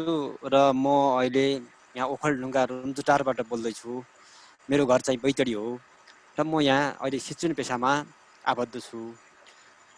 र यहाँ अहिले धेरै महानुभावहरूले महत्त्वपूर्ण कुरा राख्नुभयो। यो एउटा ठुलो देशको समस्या हो र जस्तै अहिले हामी कोभिड-19 को जुन मारमा अहिले छौँ, तथापि त्योभन्दा पनि अत्यन्तै डरलाग्दो अवस्थामा जुन यो आत्महत्या भइरहेको छ हाम्रो देशमा मात्रै होइन, अरू विकसित देशमा पनि छ। अमेरिका, जापान लगायतका देशहरूमा पनि यी समस्याहरू भइरहेको छ र विशेष गरेर नेपालको सन्दर्भमा जस्तै यो टिएसओपी जुन संस्था छ, त्यो संस्थाले चाहिँ अत्यन्तै महत्त्वपूर्ण काम गर्दै आएको मैले पनि जानकारी पाएँ र हाम्रो सरसँग पनि पहिला नरेन्द्र सरसँग पनि धेरै पटक हाम्रो सम्पर्क भइरहन्थ्यो। यसै सन्दर्भमा मैले विशेष कुरा के भन्न चाहन्छु भने जुन जस्तै अहिलेको चाहिँ टिनेजरका बालबालिकाहरूमा विशेष गरेर यो समस्या बढी छ र यी बालबालिकाहरू आमा परिवारसँगै हेलो सुनिएन? हेलो सर सुनिरहेछ ए हजुर। अनि विशेष गरेर धेरै जसो बालबालिकाहरू चाहिँ अब विद्यालयमा हुने भएको हुनाले सर्वप्रथम हाम्रो चाहिँ जुन शिक्षकहरू हुनुहुन्छ, शिक्षकहरूमा चाहिँ यसको बारेमा ज्ञान हुनु जरुरी छ। दोस्रो कुरा जुन हाम्रो सिलेबस छ, पाठ्यक्रममा यस सम्बन्धी कुराहरू, मेन्टल हेल्थ सम्बन्धी कुराहरू अत्यन्तै न्यून छ, त्यति धेरै छैन। यो कुरालाई चाहिँ एउटा सिलेबसमा पनि हामीले राम्रोसँग चाहिँ समावेश गर्नुपर्ने एउटा मैले आवश्यकता देखेको छु। र यसको साथसाथै हामीले चाहिँ विशेष गरेर यो गभर्मेन्टले गर्नुपर्ने कुराहरू हो। जस्तै अब संस्थाले धेरै ठुल्ठुलो कार्यक्रमहरू गर्न नसक्ला, यसको लागि सरकारले नै अहिले चाहिँ एउटा चाहिँ कार्यक्रम बनाउनु पर्छ कि यो मेन्टल हेल्थ सम्बन्धी हामीले चाहिँ पाठ्यक्रममा राख्नुपर्छ र शिक्षकहरूलाई यस सम्बन्धी ट्रेनिङ दिनु जरुरी छ। जस्तै यो टिएसओपी जुन संस्थाले चाहिँ अब 2 लाखभन्दा बढी चाहिँ व्यक्तिहरूलाई चाहिँ हामीले ट्रेनिङ दिने जुन कुरा छ, वास्तवमा मलाई लाग्छ यो सबैभन्दा यो राम्रो कुरा हो र यसको लागि सबैभन्दा पहिला यो विद्यालय लेभलमा अथवा स्कुल लेभलमा यो जाँदाखेरि बढी चाहिँ प्रभावकारी हुन्छ। यो कुन अर्थमा मैले कुरा भन्दैछु भने जस्तै विभिन्न एज ग्रुपका बालबालिकाहरू अहिले विद्यालयमा छन्। जस्तै क्याम्पस लेभलसम्म भन्ने हो भने त तपाईँको 7-8 वर्षदेखि 5-6 वर्षदेखि नै करिब 20-25 वर्षसम्म भनौँ 27-28 वर्षसम्मका बालबालिकाहरू, विद्यार्थीहरू, युवाहरू, युवतीहरू चाहिँ स्कुल लेभलमा अथवा क्याम्पस लेभलमा हुनुहुन्छ र यो समस्याबाट पीडित पनि तिनीहरू हुन्। हिजोको अवस्थामा त्यो पनि देखियो। जस्तै अहिलेको विशेष यो सन्दर्भमा जस्तै हामी अब यो सामाजिक, आर्थिक, अब सांस्कृतिक, राजनीतिक अथवा पारिवारिक यी विभिन्न समस्याले गर्दाखेरि यो जुन हाम्रो चाहिँ आत्महत्या हुने गर्दछ। तर वास्तवमा यति मात्रै होइन, यसको चाहिँ हामीले जसलाई चाहिँ यो सामाजिक अवस्था के हो, आर्थिक अवस्था के हो, सांस्कृतिक अवस्था के हो, राजनीतिक अवस्था के हो, यो थाहा नभएका साना बालबालिकाहरू विशेष गरेर 11 वर्षको बच्चाहरू, 12 वर्षतिर यिनीहरूको त्यति मेन्टल विकास भएको हुँदैन, तर चाहिँ तिनीहरू पनि आत्महत्याबाट पीडित छन्। यो सन्दर्भमा हाम्रो चाहिँ एउटा चाहिँ यसको बारेमा अझै हामीले चाहिँ एउटा गहन चाहिँ एउटा रिसर्च हुनु जरुरी छ। मलाई लाग्छ हामीले गरेको जुन रिसर्च छ त्यो रिसर्च चाहिँ हामीले अझै गहिराइमा पुगाउनु जरुरी छ, विभिन्न तहमा पुगाउनु जरुरी छ, अनि वडा स्तरमा पुगाउनु जरुरी छ। अनि यसमा चाहिँ एउटा चाहिँ दोस्रो कुरा के छ भनेदेखि जस्तै अहिले मानौँ अब हाम्रो छिमेकी मुलुक भारतकै कुरा गरौँ, अब त्यहाँ 40 सेकेन्डमा एकजना मान्छेले आत्महत्या गरेको भनेर मैले चाहिँ कता सुनेको थिएँ। अब त्यो सायद त्यो सत्य कति हो मलाई थाहा छैन त्यो सन्दर्भमा। तर नेपालमा पनि अहिले यो जस्तै आर्थिक अवस्थाको कुरा गर्ने हो भने धनीमानीका परिवारकोमा पनि यो अवस्था देखिएको छ, अथवा सांस्कृतिक अथवा अन्य कुराहरू गर्ने हो भनेदेखि उसलाई सबै कुरा जानकारी भएको अवस्थामा पनि त्यो कुरा भइरहेको छ। तर वास्तवमा यसको चाहिँ फ्याक्ट त्यसको पुरै नजिक हामी नपुग्न सके पनि त्यसको नजिक चाहिँ हामीले अब यो रिसर्च राम्रोसँग नभइकन हामी पुग्न सक्ने अवस्थामा छैनौँ जस्तो लाग्छ।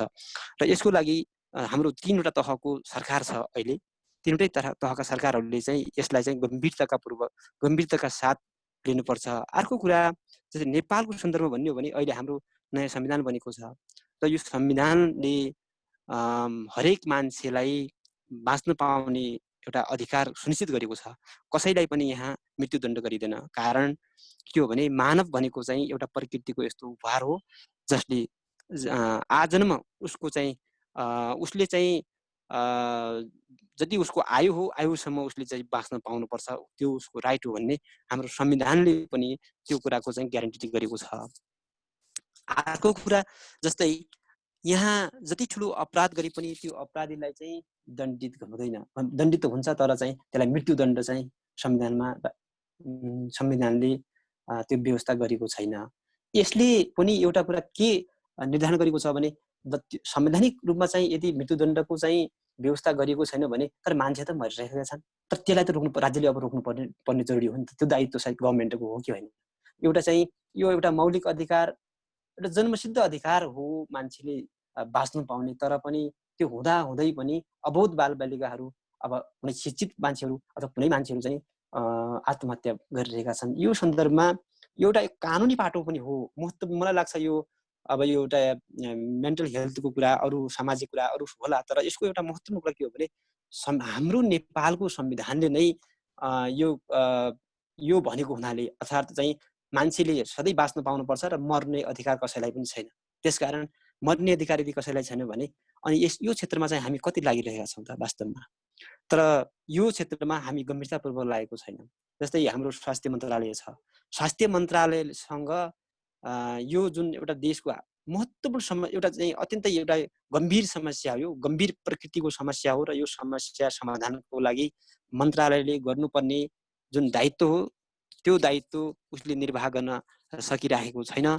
र अबको दिनमा हामीले गर्ने भनेको चाहिँ एउटा चाहिँ गभर्मेन्ट पुलिसमा हामीले चाहिँ दबाब दिएर हुन्छ वा अभियान चलाएर हुन्छ वा कसरी हुन्छ, नम्बर 1 त्यो गर्नु जरुरी छ। दोस्रो कुरा चाहिँ हामीले हाम्रा पाठ्यक्रमहरूमा सिलेबसहरूमा चाहिँ त्यो लेभलको एउटा चाहिँ विकास गर्नु जरुरी छ। अर्को भनेको विशेष गरेर परिवारहरूमा, विशेष गरेर आमा बुवा बालबच्चाहरूलाई परिवारभित्र नै एक प्रकारको चाहिँ त्यस प्रकारको चाहिँ हामीले चाहिँ ज्ञान दिनु सक्यौँ भने यो समस्या कम हुन्छ जस्तो मलाई लाग्छ। हवस् त, धन्यवाद। Hello sir. Okay, thank you. Hello, धेरै धेरै धन्यवाद, धेरै धेरै धन्यवाद। यस, धन्यवाद। पूजन स्टिल यता हो? पूजन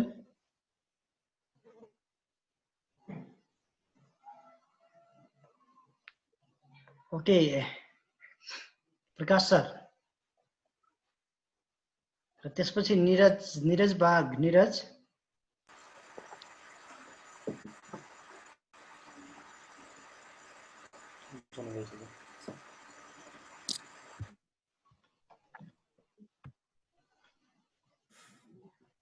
मलाई भन्नुभयो हो? हजुर हजुर सर, हजुर धन्यवाद सर, मलाई भन्नुभयो हो? हजुर हजुर। युवाहरूलाई चाहिँ हामी कसरी इन्गेज गराउन सक्छौँ तपाईको? मैले अघि नै भने, मैले अहिले कुरा सुन्दाखेरि अलमोस्ट पार्टिसिपेन्टहरू साइकोलोजीसँग रिलेटेड, साइकोलोजीको स्टडी गर्ने हुनुहुँदो रहेछ जस्तो लाग्यो मेरो पर्सेप्सनमा। म त्यो होइन, म म्यानेजमेन्टको स्टुडेन्ट र विशेष गरेर मान्छेसँग अलि धेरै घुलमिल गर्ने मेरो पेसा त्यो छ। र आज नरेन्द्रजीले इन्भाइट गर्नुभयो, म पनि आएँ। यहाँहरूको कुरा सुन्दाखेरि मलाई असाध्यै राम्रो लाग्यो। म आफ्नै तरिकाले पहिला म सुसाइड के हो भन्ने कुरा म आफ्नै तरिकाले अलिकति डिफाइन गर्छु। यो सुसाइड भनेको चाहिँ फोर्सफुल डेथ रहेछ क्या, दबावमूलक मृत्यु।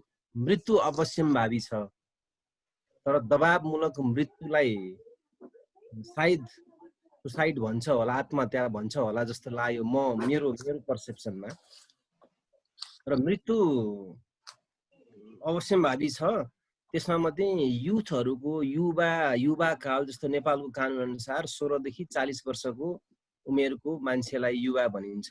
त्यो बेलाको दबावमूलक मृत्यु पीडादायी हुन्छ। किन पीडादायी हुन्छ भने देश, समाज, परिवार, व्यक्ति सबैले एउटा ठुलो सोर्स, ठुलो मानव स्रोत गुमाउनु पर्ने हुन्छ। त्यसकारण त्यसको प्रिभेन्सन अति आवश्यक छ। मैले खालि यहाँहरूलाई दुईटा कुराको मात्रै आग्रह गरेँ। एउटा, प्रिभेन्सन अति आवश्यक त छ।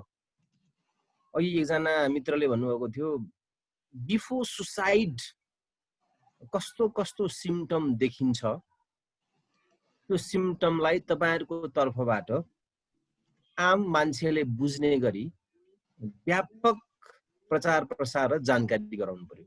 पहिलो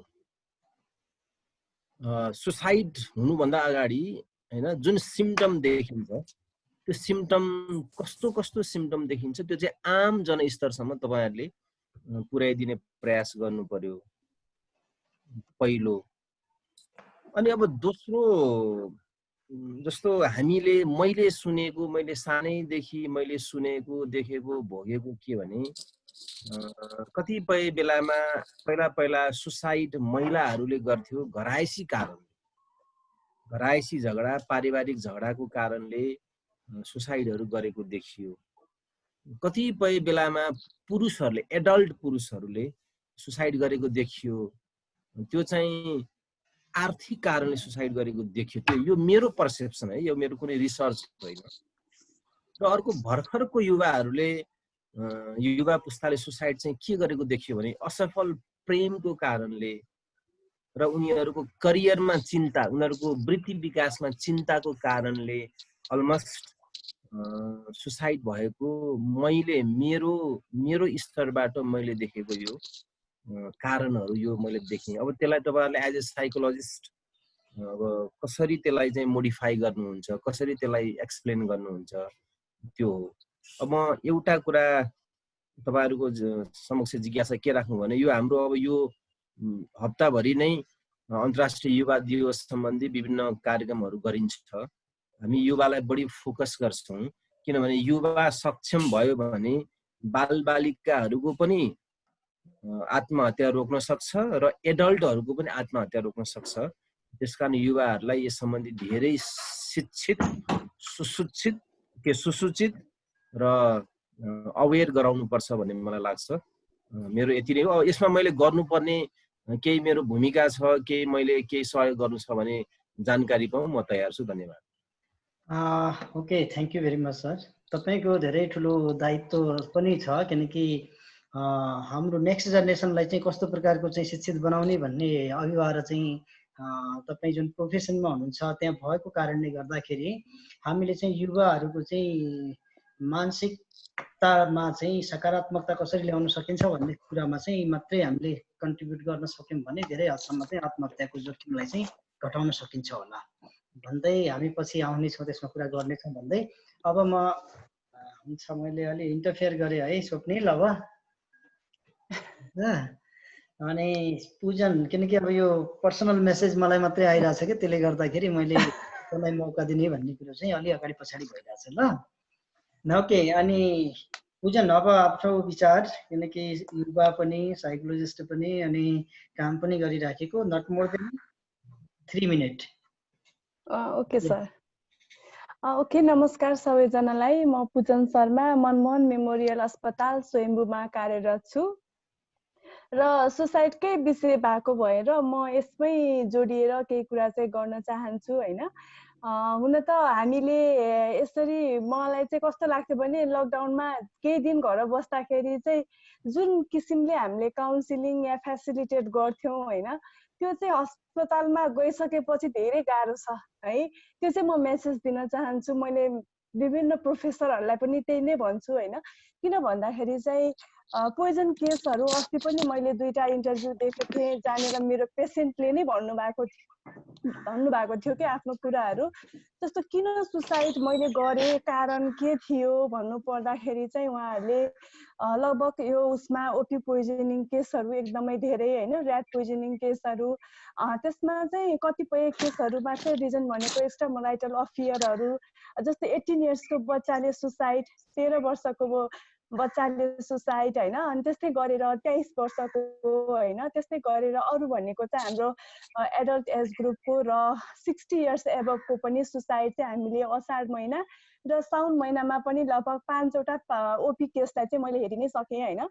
त्यो हुँदाखेरि चाहिँ हामीले एडभोकेसी र अवेरनेस प्रोग्राम चाहिँ अझ यो काठमाडौँमा मात्र सीमित भएको चाहिँ मलाई फिल हुन्छ होइन। गाउँ गाउँमा जुन समुदायमा इभन त नजिक धादिङ र सिन्धुपाल्चोकको केसहरू ओपी भएर आउँछ, त्यही ठाउँको मान्छेलाई पनि यति कुरा गर्दाखेरि साइकोलोजिस्ट या काउन्सिलर भन्ने नै थाहा छैन कि हस्पिटलमा चाहिँ यस्तो भने त्यस्तो त थाहै छैन, यसरी आफूलाई बुझिदिने मान्छे नै छैन भन्ने कुराहरू गर्नुमा हुन्छ। सो सरहरूले चाहिँ यो काम गरिरहनु भएको छ सोसाइटीमा धेरै वर्षदेखि। मैले सरकैमै यो ट्रेनिङ पनि लिएको थिएँ होइन, र त्यही कुरालाई अहिले आफ्नो एक्सपिरियन्समा धेरै कुराहरू देश र विदेशमै गएर पनि मैले सिक्दाखेरि चाहिँ के पाएँ भने हाम्रो देशमा चाहिँ यसको बारेमा अवेरनेस एकदमै ल्याकिङ छ।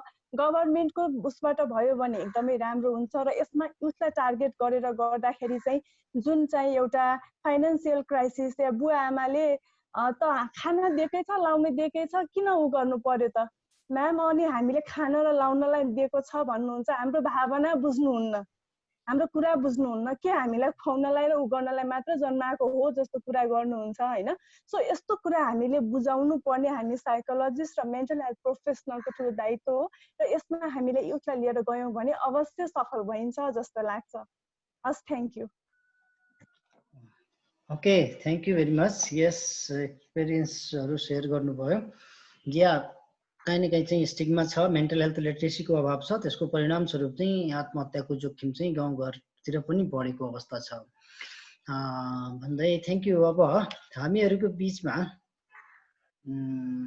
धेरै डिफ्रेन्ट डाइभर्स ठाउँबाट चाहिँ साथीहरू जोडिनु भएको छ, त्यो हामीलाई साह्रै खुसी लागेको छ।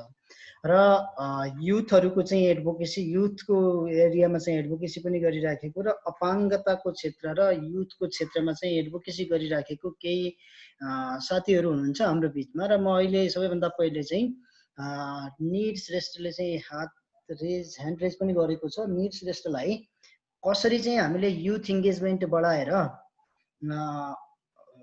अपाङ्गताको क्षेत्र सँगसँगै चाहिँ समग्र आत्महत्याको जोखिमलाई चाहिँ कम गर्न सक्छौँ भन्ने कुरामा चाहिँ आफ्नो विचार राख्नलाई चाहिँ मैले आग्रह गरेँ। निर श्रेष्ठ।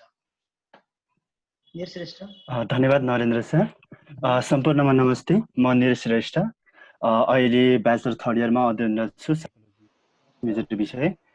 साथसाथै अहिले भर्खर 6 month psycho social counselling training पनि इनरोल गर्दैछु नरेन्द्र सरकैमा। र म लगभग 3 वर्षदेखि यता चाहिँ खास गरी अपाङ्गता अधिकारको क्षेत्रमा प्लस यो युवा अभियन्ताको क्षेत्रमा सक्रिय रूपमा आबद्ध छु र विभिन्न एउटा स्वयंसेवकको रूपमा कामहरू गरिराखेको छु। र मेरो अलिकति अध्ययनमा बढी रुचि भएकोले म खास गरी मानसिक स्वास्थ्यको क्षेत्रमा पनि अलिकति बढी अध्ययन रुचि गरिराखेको हुन्छु।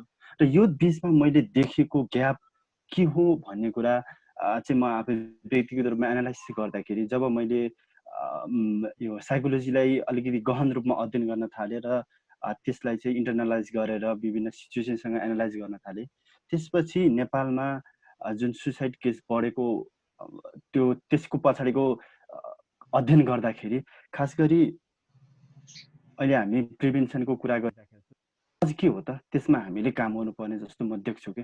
हुन त पूर्ववक्ता आदरणीय व्यक्तित्व सरहरूले धेरै कुराहरू एनालाइज गर्नु भइसकेको छ, खास गरी यो असफल प्रेम, एजुकेसनल इस्युजहरू, करियरको कुराहरू होइन, फ्यामिली ब्याकग्राउन्ड, सबै कारणले गर्दाखेरि उनीहरू सुसाइडमा गर्न बाध्य हुन्छन्। र कुनै पनि व्यक्तिले यत्तिकै सुसाइड कमिट गर्ने त्यो डिसिजन लिएको हुँदैन। त्योभन्दा अगाडि धेरै फेजेसहरू वान आफ्टर एनदर क्रस भइसकेको हुन्छ र अन्तिममा केही नदेखिसकेपछि उहाँहरू सुसाइड गर्ने अवस्थामा हुन्छ। र नेपालको कन्टेक्स्टमा हेर्ने हो भने यसमा क्रस सेक्सनल एप्रोचमा हेर्ने, इन्टरसेक्सनल एप्रोचमा हेर्ने हो भने एउटा हाई क्लास इलाइट क्लासको फ्यामिलीदेखि लिएर लोअर क्लाससम्मको मा पनि यो रेसियो एकदमै छ, कुनै केसमा कम भन्ने छैन। र डिजेबिलिटी कम्युनिटीमा हेर्ने हो भने पनि त्यहाँ पनि यो इस्यु चाहिँ एकदमै धेरै देखिन्छ। त्यो पछाडिको कारणहरू के हुन सक्छन् भन्दाखेरि म अलिकति हाइलाइट गर्नु पर्दाखेरि डिजेबिलिटी स्वयं एउटा आफैमा बर्डन छ होइन। डिजेबिलिटीको कारणले गर्दाखेरि अपर्च्युनिटीहरूमा उहाँहरू पछाडि परिरहनु भएको छ, इम्प्लोइमेन्टमा पछाडि परिरहनु भएको छ, सोसल एडजस्टमेन्टमा प्रब्लम भइराखेको छ। यो कारणले गर्दाखेरि उहाँहरूले अगाडि वे फरवर्ड करियर नदेखिसकेपछि अन्तिममा आफ्नो फ्युचर नदेखिसकेपछि धेरै व्यक्तिहरूले सुसाइड गरेको केसेसहरू हामी सुनिराखेका हुन्छौँ। यो केसमा कम्पेरिटिभली हेर्दाखेरि खास गरी डेफ पिपलहरू, भिजुअल इम्पेयर्डहरू, इभन फिजिकल जो हामी स्पाइनल कर्ड इन्जुरी भन्छ यस्ता खालको व्यक्तिहरूबाट चाहिँ बढी सुसाइडल केसहरू भइराखेको भन्ने हामी देख्न सक्छौँ। यद्यपि कसले कति गरेको छन् भन्ने कुरा एक्ज्याक्ट डाटा फिगर हामीसँग छैन, किनकि यो विषयमा रिसर्च हुन सकेको छैन। त्यो कारणले गर्दाखेरि अब युथको पर्सपेक्टिभबाट कसरी काम गर्न सकिन्छ भन्ने कुरामा म थोरै आफ्नो विचार राख्न चाहन्छु। खास गरी युवाहरूलाई यो विषयमा इन्गेज गराउनका निमित्त पनि यो विषयमा पहिला अवेर हुन आवश्यक छ। किन भन्दाखेरि हामी युवाहरूले अलिकति म देख्छु युवाहरूमा कसैले आफ्नो प्रब्लमहरू क्लोजली सेयर गर्दाखेरि अलिकति जजमेन्टल भइदिने, रियाक्सनिस्ट बनिदिने, उसको त्यो के कारणले प्रब्लम भएको छ यतिकै अलिकति जजमेन्टल इस्युले यस्तो होला उस्तो होला भनेर एउटा उसलाई इमोसनल सपोर्ट चाहिएको अवस्थामा रियाक्सनिस्ट बन्दाखेरि त्यसले चाहिँ मान्छेले डिस्करेज गरेर धेरै व्यक्तिहरू सुसाइड केसमा परेका हुन् कि जस्तो मलाई लाग्छ। त्यो कारणले गर्दाखेरि अब हामीले वे फरवर्डको कुरा गर्दाखेरि एक नम्बरमा अवेरनेसलाई नै प्रमोट गर्नु पर्यो। अवेरनेस कुन कममा हुनसक्छ भने आइदर त्यो सोसियल मिडिया क्याम्पेनिङ हुनसक्छ, आइदर युट्युबहरूमा चाहिँ यस्ता खालका मेन्टल हेल्थ रिलेटेड विभिन्न युट्युब्सहरू यो विभिन्न भिडियो सामग्रीहरू गर्न सक्ने त्यो किसिमले हामीले गर्न सक्छौँ जस्तो लाग्छ। किन भन्दाखेरि नेपालको कन्टेक्स्टमा मैले धेरै टाइम युट्युब सर्च गर्दाखेरि एक दुईवटा बाहेक नेपालको कन्टेक्स्टमा मेन्टल हेल्थ रिलेटेड भिडियोजहरू मैले पाउनै सकेन, जबकि अन्य ल्याङ्ग्वेजमा यति धेरै भिडियो हामीले प्राप्त गर्न सक्छौँ यो इस्युमा। इन्टरभेन्सन हामीले सुरु गर्नुपर्छ जस्तो लाग्छ। दोस्रो कुरा, अन्य इस्युजहरूमा यति धेरै सोसियल क्याम्पेनहरू भएको हामी देख्छौँ, जबकि मेन्टल हेल्थको इस्युमा सबैले प्रायोरिटी दिनुपर्छ भने पनि त्यसमा इन्टरभेन्सन लिएको हामी देख्दैनौँ। तेस्रो कुरो, यो इन्टरभेन्सन चाहिँ स्कुल र कलेज लेभलमा बढी हुनुपर्छ जस्तो लाग्छ। किन भन्दाखेरि त्यहाँ सबैभन्दा बढी युथहरू करियरको पर्सपेक्टिभबाट ओरी भइराखेका हुन्छन् र त्यही विषयमा चाहिँ टिचर्सहरूबाट राम्रो रेस्पोन्डहरू नदिँदाखेरि त्यसले सबभन्दा बढी डिप्रेसनमा गएको हामी युवाहरू देख्न सक्छौँ।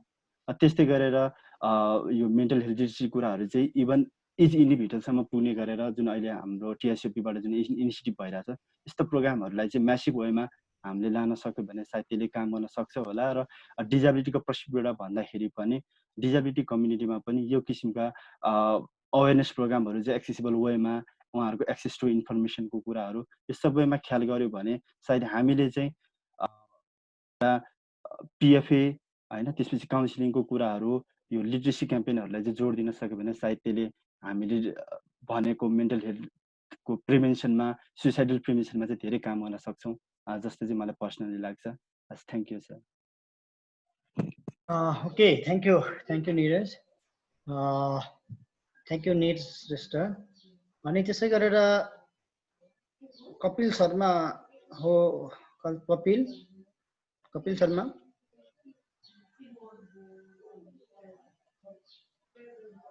ओके, यहाँनिर एउटा ह्यान्ड रेज भएको छ, सरोज राज शाही। सरोज राज सर।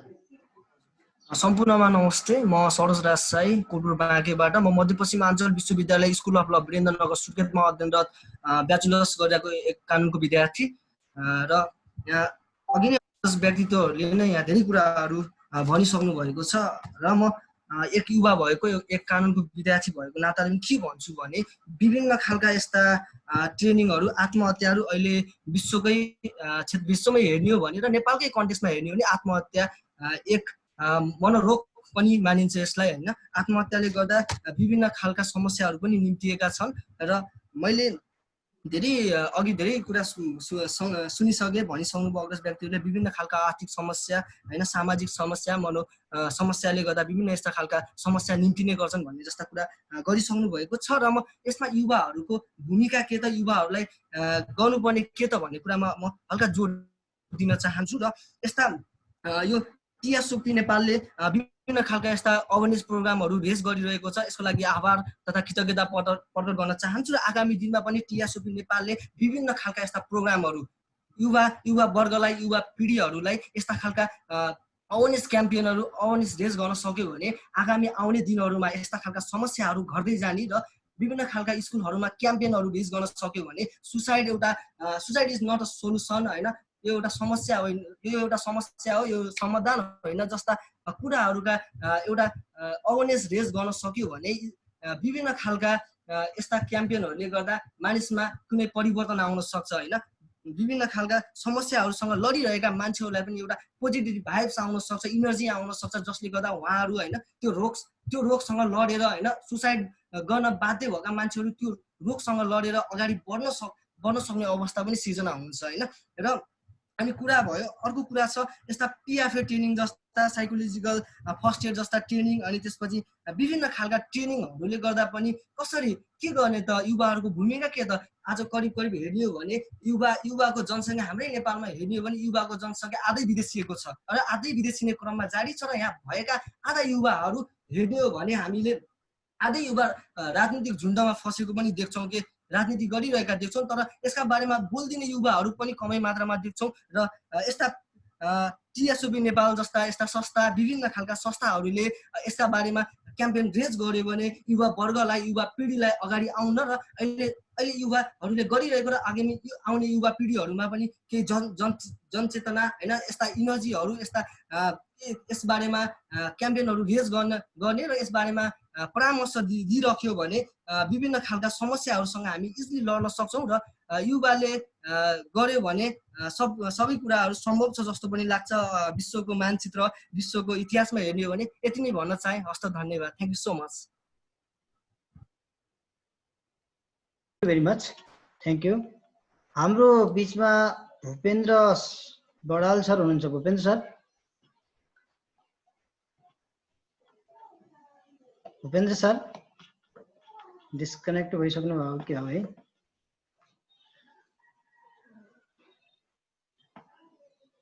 ओके, हाम्रो बिचमा चाहिँ हामीसित झापाबाट दुर्गा भण्डारी हुनुहुन्छ।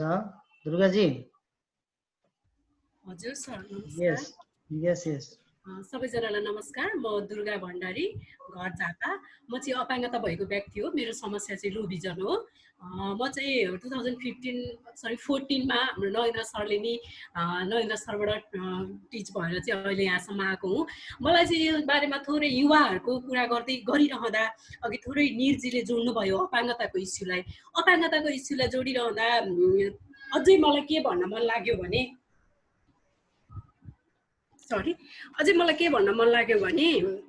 अपाङ्गता सँगसँगै हामीले यो जुन हाम्रो यो नर्सिङ जो स्टाफ नर्सहरू हुनुहुन्छ अनि सिएमए अनमी गर्दै हुनुहुन्छ उहाँहरूलाई पनि यो पिएफए मेन्टल हेल्थ सम्बन्धी 1 दिनको 2 दिनको पिएफए चाहिँ दिनुपर्छ होला।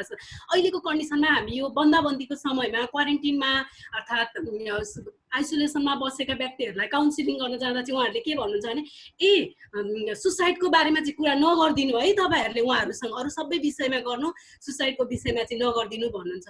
यदि उहाँहरूलाई त्यो विषयमा अवेर थियो भने त उहाँहरूले पनि त्यो कुरालाई जोड्नुहुन्थ्यो होला, सुसाइडको विषयमा जोडेर कुरा गरिदिनुहुन्थ्यो होला। अनि अर्को कुरा अपाङ्गताको विषयमा चाहिँ अझै हामी अपाङ्गता भएको व्यक्तिहरूलाई चाहिँ समाजले हेर्ने दृष्टिकोण एज अ परिवारले हेर्ने दृष्टिकोणमा अझै पनि चेन्ज आउन सकेको छैन। समाजको स्टिगमा, परिवारको स्टिगमाले गर्दा धेरै अपाङ्गता भएका व्यक्तिहरूले स्वमृत्युवरण गरिरहनु भएको छ। यसलाई कम गर्न चाहिँ हामीले के गर्नुपर्छ? र अनि साइकोडेक्सले जति पनि प्रोग्रामहरू गर्दैछ, धेरै जसो काठमाडौँ पेरिफेरी त्यसमा जोडिएका जिल्लाहरू र पश्चिम गरेको पूर्वको इलाममा पनि पूर्वतिर पनि यस्ता प्रोग्रामहरू विशेष गरी हाम्रो यो सुसाइडको रेट बढ्दो भनेको इलाममा छ, इलाम लगायतका पेरिफेरीका जिल्लाहरू छन्। यसलाई चाहिँ पूर्वतिर ल्याएर पनि पूर्वतिरका युवाहरूमा पनि यो खालको प्रोग्राम, युवाहरूलाई जोड्ने ठाउँ भनेको साथीहरूले भनिसक्नु भएको छ, स्कुल र कलेजका विद्यार्थीहरूसँग चाहिँ यो खालको क्याम्पेन गर्न पायौँ भने चाहिँ अझ राम्रो हुन्थ्यो होला। र हाम्रो अपाङ्गता सेक्टरमा पनि विभिन्न उसमा युवाहरूको सञ्जाल छ, युवाहरूलाई जोडिएको एउटा युवाहरूको सञ्जाल बनाएको छ। त्यो युवा सञ्जाल मार्फत उहाँहरूलाई जोड्न पायौँ भने चाहिँ आत्महत्या चाहिँ यसरी रोक्न सकिने रहेछ, हामीले यस्तो गर्नुपर्ने रहेछ भन्ने कुराहरू चाहिँ उहाँहरूमा पनि बुझ्नुहुन्थ्यो र यो चाहिँ अलिक आत्महत्याको रेट घट्थ्यो भन्ने मलाई लागिरहेछ। Thank you sir. Okay, thank you very much, thank you. र तपाईँ सबैको जानकारीको लागि, किनकि हामी काठमाडौँ बेस मात्रै छैनौँ, हाम्रो आफ्नो लिमिटेसनहरू छ। र लिमिटेसन के छ भने हामी कुनै पनि डोनर एजेन्सीको मार्फत चलेको संस्था नभएको कारणले गर्दाखेरि हाम्रा आफ्ना लिमिटेसनहरू छन्। हामी फाइनेन्सियल एड कुनै पनि दात्री निकायहरूको चाहिँ फाइनेन्सियल एड मार्फत हामी चलेका छैनौँ। हामीले हाम्रो तरिकाले चाहिँ हामीलाई चाहिने सम्पूर्ण मेकानिजमहरू आफै डेभलप गर्छौँ, आफै नेटवर्किङ गर्छौँ। र खुसीको कुरा चाहिँ तपाईँ हामी सबैलाई चाहिँ के जानकारी गराउन चाहन्छौँ भने यो 7 दिन अबको 5-7 दिन हाम्रो अगस्त 15सम्मलाई चाहिँ लगातार 3 देखि 5 बजेसम्म चाहिँ हाम्रो भोलिदेखि लगातार हाम्रो आजदेखि नै लगातार प्रोग्रामहरू छ र त्यसमा चाहिँ बस्नुहुनेछ। र त्यसपछि चाहिँ यो सम्पूर्णबाट चाहिँ आएका फिडब्याकहरूको आधारमा चाहिँ हामीले छिट्टै नयाँ हाम्रो तर्फबाट चाहिँ गर्न सकिने के हुनसक्छ भन्ने गर्दैछौँ भने प्रदेश स्तरीय कमिटीहरू बनाउँदैछौँ। युवा खास गरेर चाहिँ कचहरी mental health literacy campaign for suicide प्रिभेन्सनको लागि हामीले चाहिँ कचहरी लिडरहरू चाहिँ डेभलप गर्दैछौँ। त्यसको लागि चाहिँ हामीले प्रदेशको कमिटीहरू चाहिँ फर्मेसन गर्ने तयारीमा छौँ र छिट्टै हामी सुदूरपश्चिम प्रदेश र प्रदेश नम्बर 1 मा छिट्टै हामी सुरु गर्दैछौँ भने त्यसपछि बिस्तारै हामी 5 नम्बर प्रदेश, 6 नम्बर प्रदेश र 8 नम्बर प्रदेश लगायतको र अब काठमाडौँमा त अलरेडी हामी छौँ नै भन्ने हिसाबले चाहिँ हामी यसरी गरिराखेको हुँदाखेरि हामी बिस्तारै चाहिँ हामीले पनि अरूतिर पनि कन्ट्रिब्युट गर्नुपर्छ भन्ने हामीलाई पनि लागेको छ।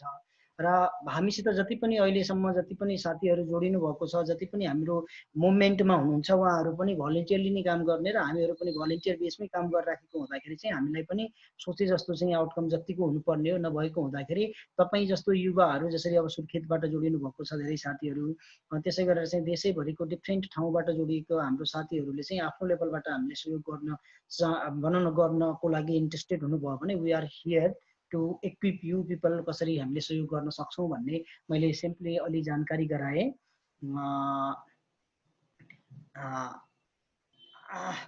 र अर्को यो तपाईँले चाहिँ प्रत्येक दिन जसरी यो 7 दिनको प्रोग्राम जुन छ अहिले चाहिँ भोलिदेखि हामीले विभिन्न विज्ञहरूले चाहिँ आफ्नो एक्सपर्टिज भ्यूहरू चाहिँ सेयर गर्नुहुन्छ। भोलि हामीले चाहिँ शिक्षा र मानसिक स्वास्थ्यको सन्दर्भमा चाहिँ अहिलेको बदलिदो परिस्थितिमा चाहिँ शिक्षा र युवाको मानसिक स्वास्थ्यको अवस्थामा चाहिँ कुरा गर्दैछौँ।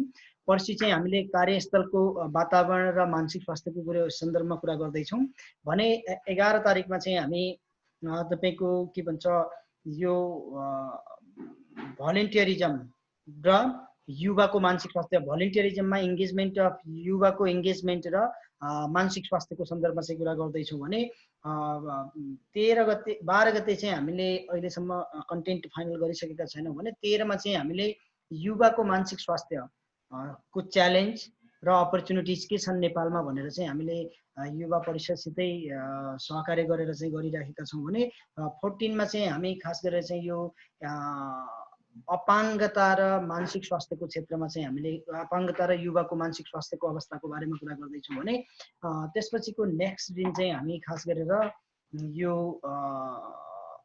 यौनिक अल्पसङ्ख्यक या अब यसलाई के एलजीबीटीआईक्यू कम्युनिटीको युथ र मानसिक स्वास्थ्यको सन्दर्भमा राखेर चाहिँ हामीले ओभरअल सबै थिममा चाहिँ हामीले मानसिक स्वास्थ्यलाई चाहिँ कनेक्ट गरेर चाहिँ हामीले 7 दिनको प्याकेज बनाएका छौँ जुन चाहिँ 15 तारिकसम्म कन्टिन्यू हुनेछ, आजदेखि 15 तारिकसम्म।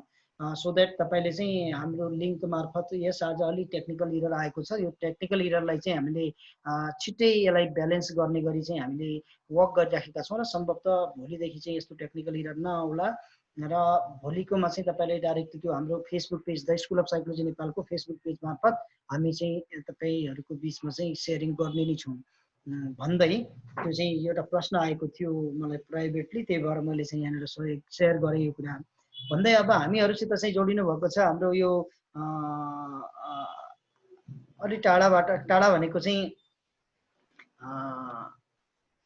हामीसित चाहिँ हाम्रो लक्ष्मण कार्की सर जोडिनु भएको छ। उहाँको केही विचार छ भने युवालाई चाहिँ कसरी इङ्गेज गराउन सकिन्छ भन्ने सन्दर्भमा चाहिँ उहाँको view not more than 2 minute, 2 मिनटभन्दा नबढ्ने गरी सेयर गरिदिनुको लागि आग्रह गरेँ। नमस्कार सर अनि सबै सरहरूलाई नमस्कार। म एकदमै ढिला आउन पाएँ। हामी यो युथ इङ्गेजमेन्ट फर ग्लोबल एक्सनकै प्रोग्राममा अरू पनि प्रोग्रामहरू भएकोले एसओएस बालग्रामले गरिराखेको प्रोग्राममा म आफै होस्ट भएर बस्नुपर्ने भएकोले हाम्रो अलि प्रोग्राम पनि ढिला भयो र अहिले सबमिट गरेर ढिला मात्रै गएँ। मैले डिटेलमा सुन्न त पाएन, तर जो थिम छ अहिलेको इन्टरनेसनल युथ डेको त्यसलाई फोकस गरेर आजको यो थिममा पनि हामीले गर्न खोज्दाखेरि युथहरूको भोलन्टरली सपोर्ट त कम्पलसरी चाहिँदो नै रहेछ। जुनसुकै प्रोग्राममा पनि त्यो हामीले आफ्नो अरू काम बाहेकको समयमा हामी त्यहाँ इङ्गेज गर्छौँ र विभिन्न प्रकारको अवेरनेसका कार्यक्रमहरूमा भोलन्टरली गर्न सकिने भयो युथहरूको। र अहिले विशेष गरेर भर्चुअली गर्ने क्रियाकलापहरूमा ड्रइङको माध्यमबाट हामीले एउटा ड्रइङको माध्यमबाट गराइरहेछौँ, त्यो पनि गर्न सकिन्छ। युथ इङ्गेजमेन्ट कसरी गराउने भन्ने बारेमा उनीहरूको धारणा चाहिँ ड्रइङको माध्यमबाट ल्याउने भएर प्राइज पनि अलिअलि मिलाइरहेछौँ हामीले आफैले। र त्यसपछि आज डिबेट कम्पिटिसन थियो। डिबेट कम्पिटिसनमा चाहिँ युथहरू नेपालको वर्तमान अवस्थामा चाहिँ र विशेष गरी सरकारी प्राइभेट सेक्टरमा के कस्तो रोल हुन सक्छ भन्ने बारेमा युथहरूको डिबेट कम्पिटिसन गराएको थियौँ। विशेष गरी हाम्रो संस्थाभित्र मात्रै भएकोले आउट लिङ्कहरू गराउन सकिँदैन र यस्तै यावत कुराहरूमा चाहिँ हामी जोडिन, सहकार्य गर्न र पार्टिसिपेसन भएर कोअर्डिनेसन गर्न सकिन्छ होला भन्ने नै हो। मैले त्यता डिटेलमा छुट्याए पनि अगाडिको यही नै हो। Okay thank you very much. हामीसित चाहिँ नर्सिङ फिल्ड प्लस साइकोलोजीको फिल्डमा चाहिँ इङ्गेज भएर काम गरिराखेको Bhutila Sherpa, am I right? Bhutila Sherpa. हजुर सर, नमस्ते। नमस्कार। युवाहरूलाई चाहिँ कसरी इङ्गेज गराउन सकिन्छ आत्महत्या रोकथाममा, तपाईँको आफ्नो विचार राखिदिन आग्रह गरे। हजुर सर, मैले बुझेको चाहिँ यो लकडाउनभरिमा यो हामीले यो विषय पढेको स्पेसलिस्टहरू त छँदै हुनुहुन्छ होइन, तर जो कोही पनि युवाहरू चाहिँ अलिकति एक्टिभ हुनुहुन्छ उनीहरूले चाहिँ आफ्नो सोसाइटीमा या कम्युनिटीमा समाजमा होइन यस्तो कुराहरूमा चाहिँ उनीहरू अलरेडी अवेर छन्, जो एजुकेटेडहरू हुनुहुन्छ होइन। यो कुराहरू त अहिले धेरै नै आइसक्यो अगाडि। त्यही भएको हुनाले चाहिँ जति पनि उहाँले बुझ्नुहुन्छ, उहाँले कतिले चाहिँ अब कसरी हेल्प गर्ने भन्दाखेरि चाहिँ आफ्नो साइडबाट चाहिँ कसैले सुनिदिएर हुन्छ कि कसरी यो कुराको बारेमा आफ्नो समाजको मान्छेहरूलाई अवेर गराएर हुन्छ कि होइन, त्यसरी आफ्नो साइडबाट चाहिँ एकदमै प्रयास गरिदिनु भयो भने चाहिँ यो कुरा चाहिँ पछि नेक्स्ट लेभलमा चाहिँ जान सक्छ। किन अहिले एकैचोटि हामीले चाहिँ यो एकैचोटि बुझाउनु खोज्दाखेरि चाहिँ मान्छेहरूलाई चाहिँ बुझ्न अलिक गाह्रो नै हुन्छ यो कुराहरू होइन, एकैचोटि चेन्ज आउन गाह्रो हुन्छ। त्यही भएर चाहिँ आफ्नो लेभलबाट चाहिँ आफ्नो समाज होस् या साथीभाइको ग्रुपहरू होस् या कुनै एउटा क्लबहरू हुन्छ, त्यस्तो बेलामा चाहिँ 5 मिनट 10 मिनट चाहिँ यस्तो इस्युहरू चाहिँ उठाएर चाहिँ बेसिक कुराहरू पनि उहाँहरूले टाइममा निकाल्नु भयो भने चाहिँ यस्तो कुराहरूबाट चाहिँ हामीले नेक्स्ट लेभलमा चाहिँ लान सक्छौँ र अवेर गराउन सक्छौँ जस्तो लाग्छ। एउटा उहाँहरूको यो कुराको बुझाइ चाहिँ पुर्याउन सक्छौँ जस्तो लाग्छ। Okay thank you very much, thank you. अब कसैको चाहिँ मैले अब यो नाम किनकि अब कसैलाई चाहिँ केही जिज्ञासाहरू या केही सेयर गर्न मन लागेको छ भने अब चाहिँ आफै यसो ह्यान्ड रेज गरेर चाहिँ म बोल्छु भनेर चाहिँ भन्नुभयो भने सजिलो हुन्छ। र त्योभन्दा पहिले चाहिँ मैले हाम्रो अलि के भन्छ दैलेखबाटै हो जस्तो लाग्छ, मलाई करेक्सन गर्नु होला होइन। सामना खड्का। हजुर सर, मैले चाहिँ आजको कुराहरू सुन्दाखेरि मलाई एकदमै रमाइलो लाग्यो। यो सुसाइड प्रिभेन्सनको कुराहरू निकाल्नु भएको थियो। मलाई चाहिँ कस्तो लाग्छ भने युथ जेनेरेसन भनेको एकदम एनर्जेटिक हुन्छ, उनीहरूलाई सबै कुराको नलेज पनि हुन्छ, तर उनीहरूलाई कताबाट के काम सुरु गर्ने भन्ने कुरा चाहिँ अलिकति नलेज हुँदैन। उनीहरूलाई हामीले राइट डिरेक्सनमा हामीले उनीहरूलाई राम्रो कुरा मजाले बसेर सम्झायौँ भने एकदम मजाले सम्झिन्छ पनि, अनि उनीहरू एकदम छिटो जोस पनि आउँछ केही राम्रो कुरा गर्नलाई। अनि उनीहरूलाई हामीले पोजिटिभ बनाएर राइट डिरेक्सनमा लैजान सक्यो भने चाहिँ उनीहरू एकदमै हेल्पफुल हुन जस्तो लाग्छ। उनीहरूलाई चाहिँ बाटो देखाइदिनु पर्यो, जो बाटो चाहिँ उनीहरू आफैले देख्न सकिरहेको हुँदैन, अनि उनीहरू डिसाइड नै गर्न सक्दैन नेक्स्ट स्टेप के लिने, कसरी हामीले अरूलाई राम्रो काममा सहयोग गर्ने भनेर उनीहरूलाई त्यो बाटो चाहिँ थाहा हुँदैन जस्तो लाग्छ मलाई। त्यही भएर चाहिँ युथहरू चाहिँ एकदम युथफुल हुन्छ, एनर्जेटिक पनि हुन्छ, नलेजेबल पनि हुन्छ। अनि अहिलेको जेनेरेसनमा अब टेक्नोलोजीहरू कति अगाडि पुगिसक्यो, उनीहरूलाई त्यो सबै कुराको नलेज हुन्छ, तर कसरी कताबाट मोड्ने भन्ने मात्र थाहा हुँदैन जस्तो लाग्छ मलाई। Okay thank you very much, thank you very much. हाम्रो बिचमा कविता श्रेष्ठ भनेर हुनुहुन्छ, कविता होइन, कविता नै हो, कविता श्रेष्ठ, कविता। हजुर सर। हजुर सर नमस्कार। नमस्कार सर, मलाई चाहिँ एउटा क्वेसन्स, यो सुनेर चाहिँ मलाई एउटा क्वेसन चाहिँ सोध्न मन लागिरहेको थियो होइन। मेरै फ्यामिलीबाट नै होइन सुसाइड भएको यो लकडाउन कोभिड-19 मा होइन। अनि अब मैले बाहिरको कुरा थाहा पाउने भन्दा पनि घरभित्रकै कुरा थाहा पाउन नसक्दाखेरि चाहिँ त्यो कुराले चाहिँ मलाई एकदमै हिट भएको छ क्या। अनि हाउ टु नो अब यो कसरी चाहिँ मैले थाहा पाउने, मान्छेलाई कस्तो फिल भइरहेछ। बाहिरको त मान्छेहरूलाई इजिली नै हुँदो रहेछ सेयर गर्नलाई, तर घरभित्रको मान्छेको लागि चाहिँ यो चाहिँ एकदम गाह्रो स्टेप हो जस्तो लाग्यो क्या। घरको मान्छेले नि घरको मान्छेलाई भन्न नसकेपछि बाहिरको मान्छेले कसरी एक्सपेक्ट गर्ने, उनीहरूले हामीलाई कुरा सेयर गर्छ। किनकि हामीले त क्लोज वानलाई मात्र एक्सपेक्ट गरिरहेको हुन्छ नि त। अब हामीसँग यस्तो थट्सहरू छ, मलाई यो कुराले चिन्ता लागिरहेको छ, या बोयफ्रेन्डले यस्तो यस्तो गरी मलाई हुन्छ नि अब रङ मेसेजहरू दिइरहेको छ।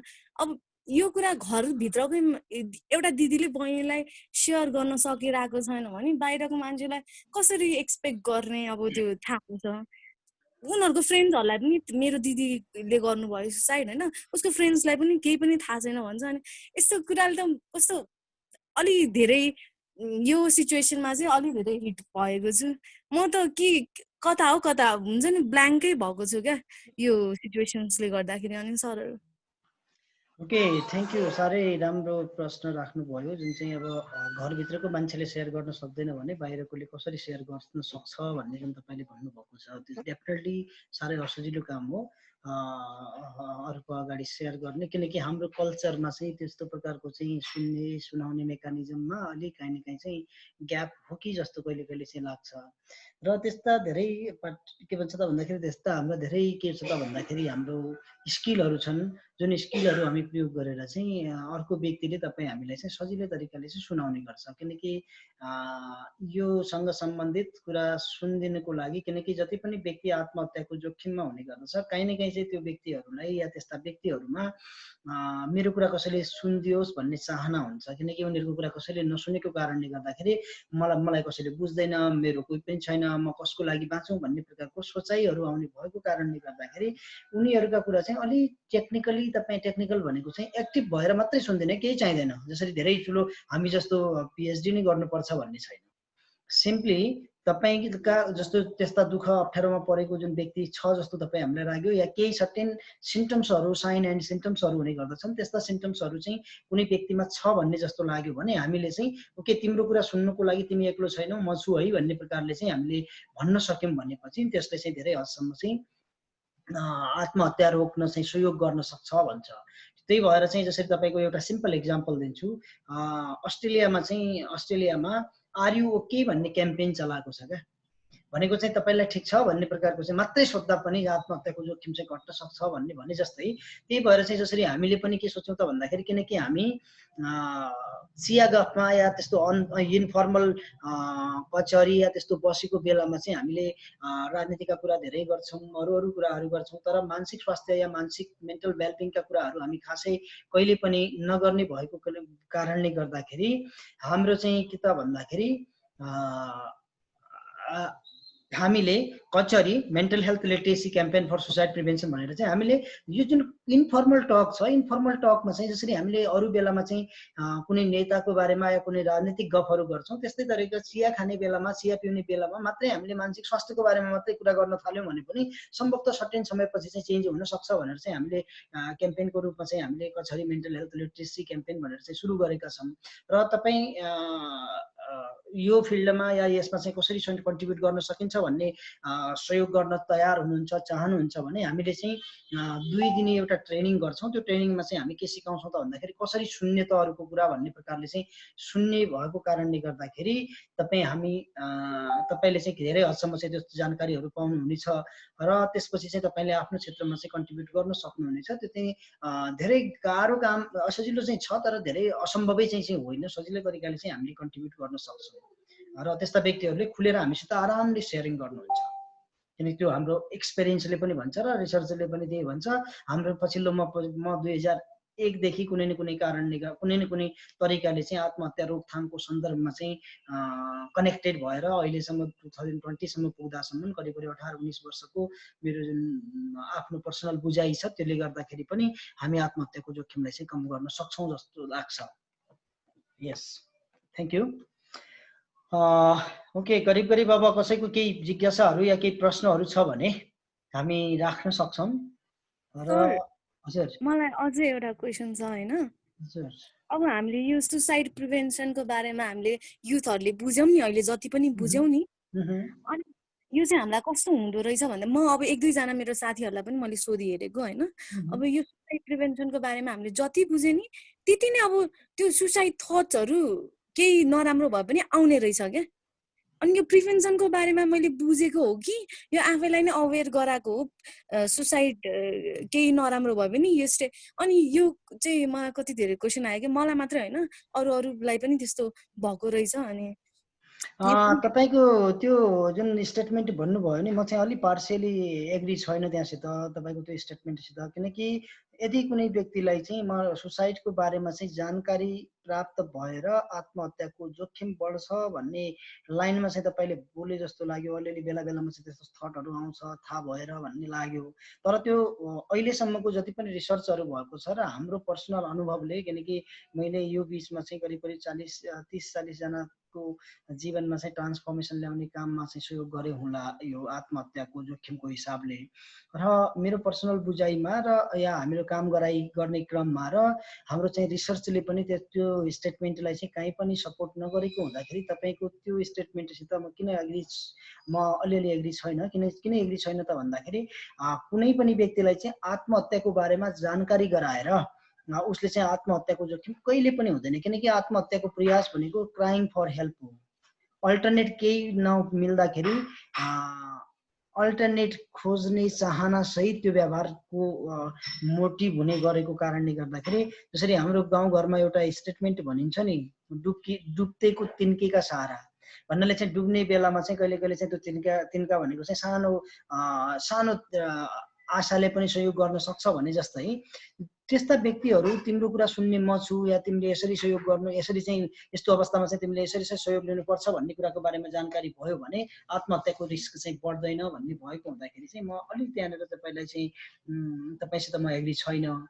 र तपाईँलाई अब त्यसपछि त्यसमा डिटेल जान्न मन लागेको छ भने मलाई लाग्छ 2 दिनको तपाईँले त्यो ट्रेनिङ सेसनमा यदि बस्नुभयो भने अहिले जति पनि तपाईँलाई कन्फ्युजन भएको छ, आई थिङ्क त्यो कन्फ्युजन पनि दूर हुनेछ र तपाईँ चाहिँ राम्रो सोसाइटीमा चाहिँ कन्ट्रिब्युट गर्न सक्नुहुन्छ होला आत्महत्या रोकथामको लागि भन्ने लाग्छ मलाई है।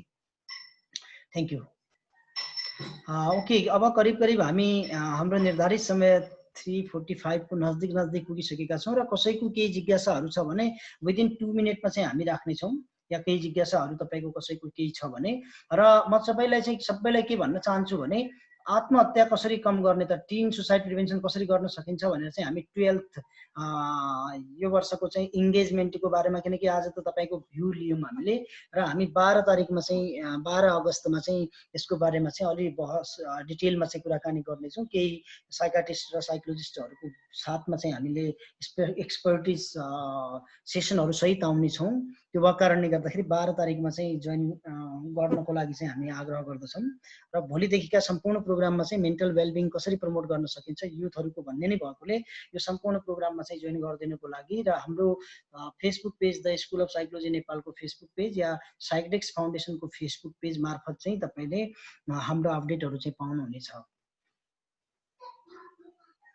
भन्दै अरू कसैको केही जिज्ञासा छ या केही भन्नु छ भने क्विक सर्टमा चाहिँ हाम्रो विजयाजी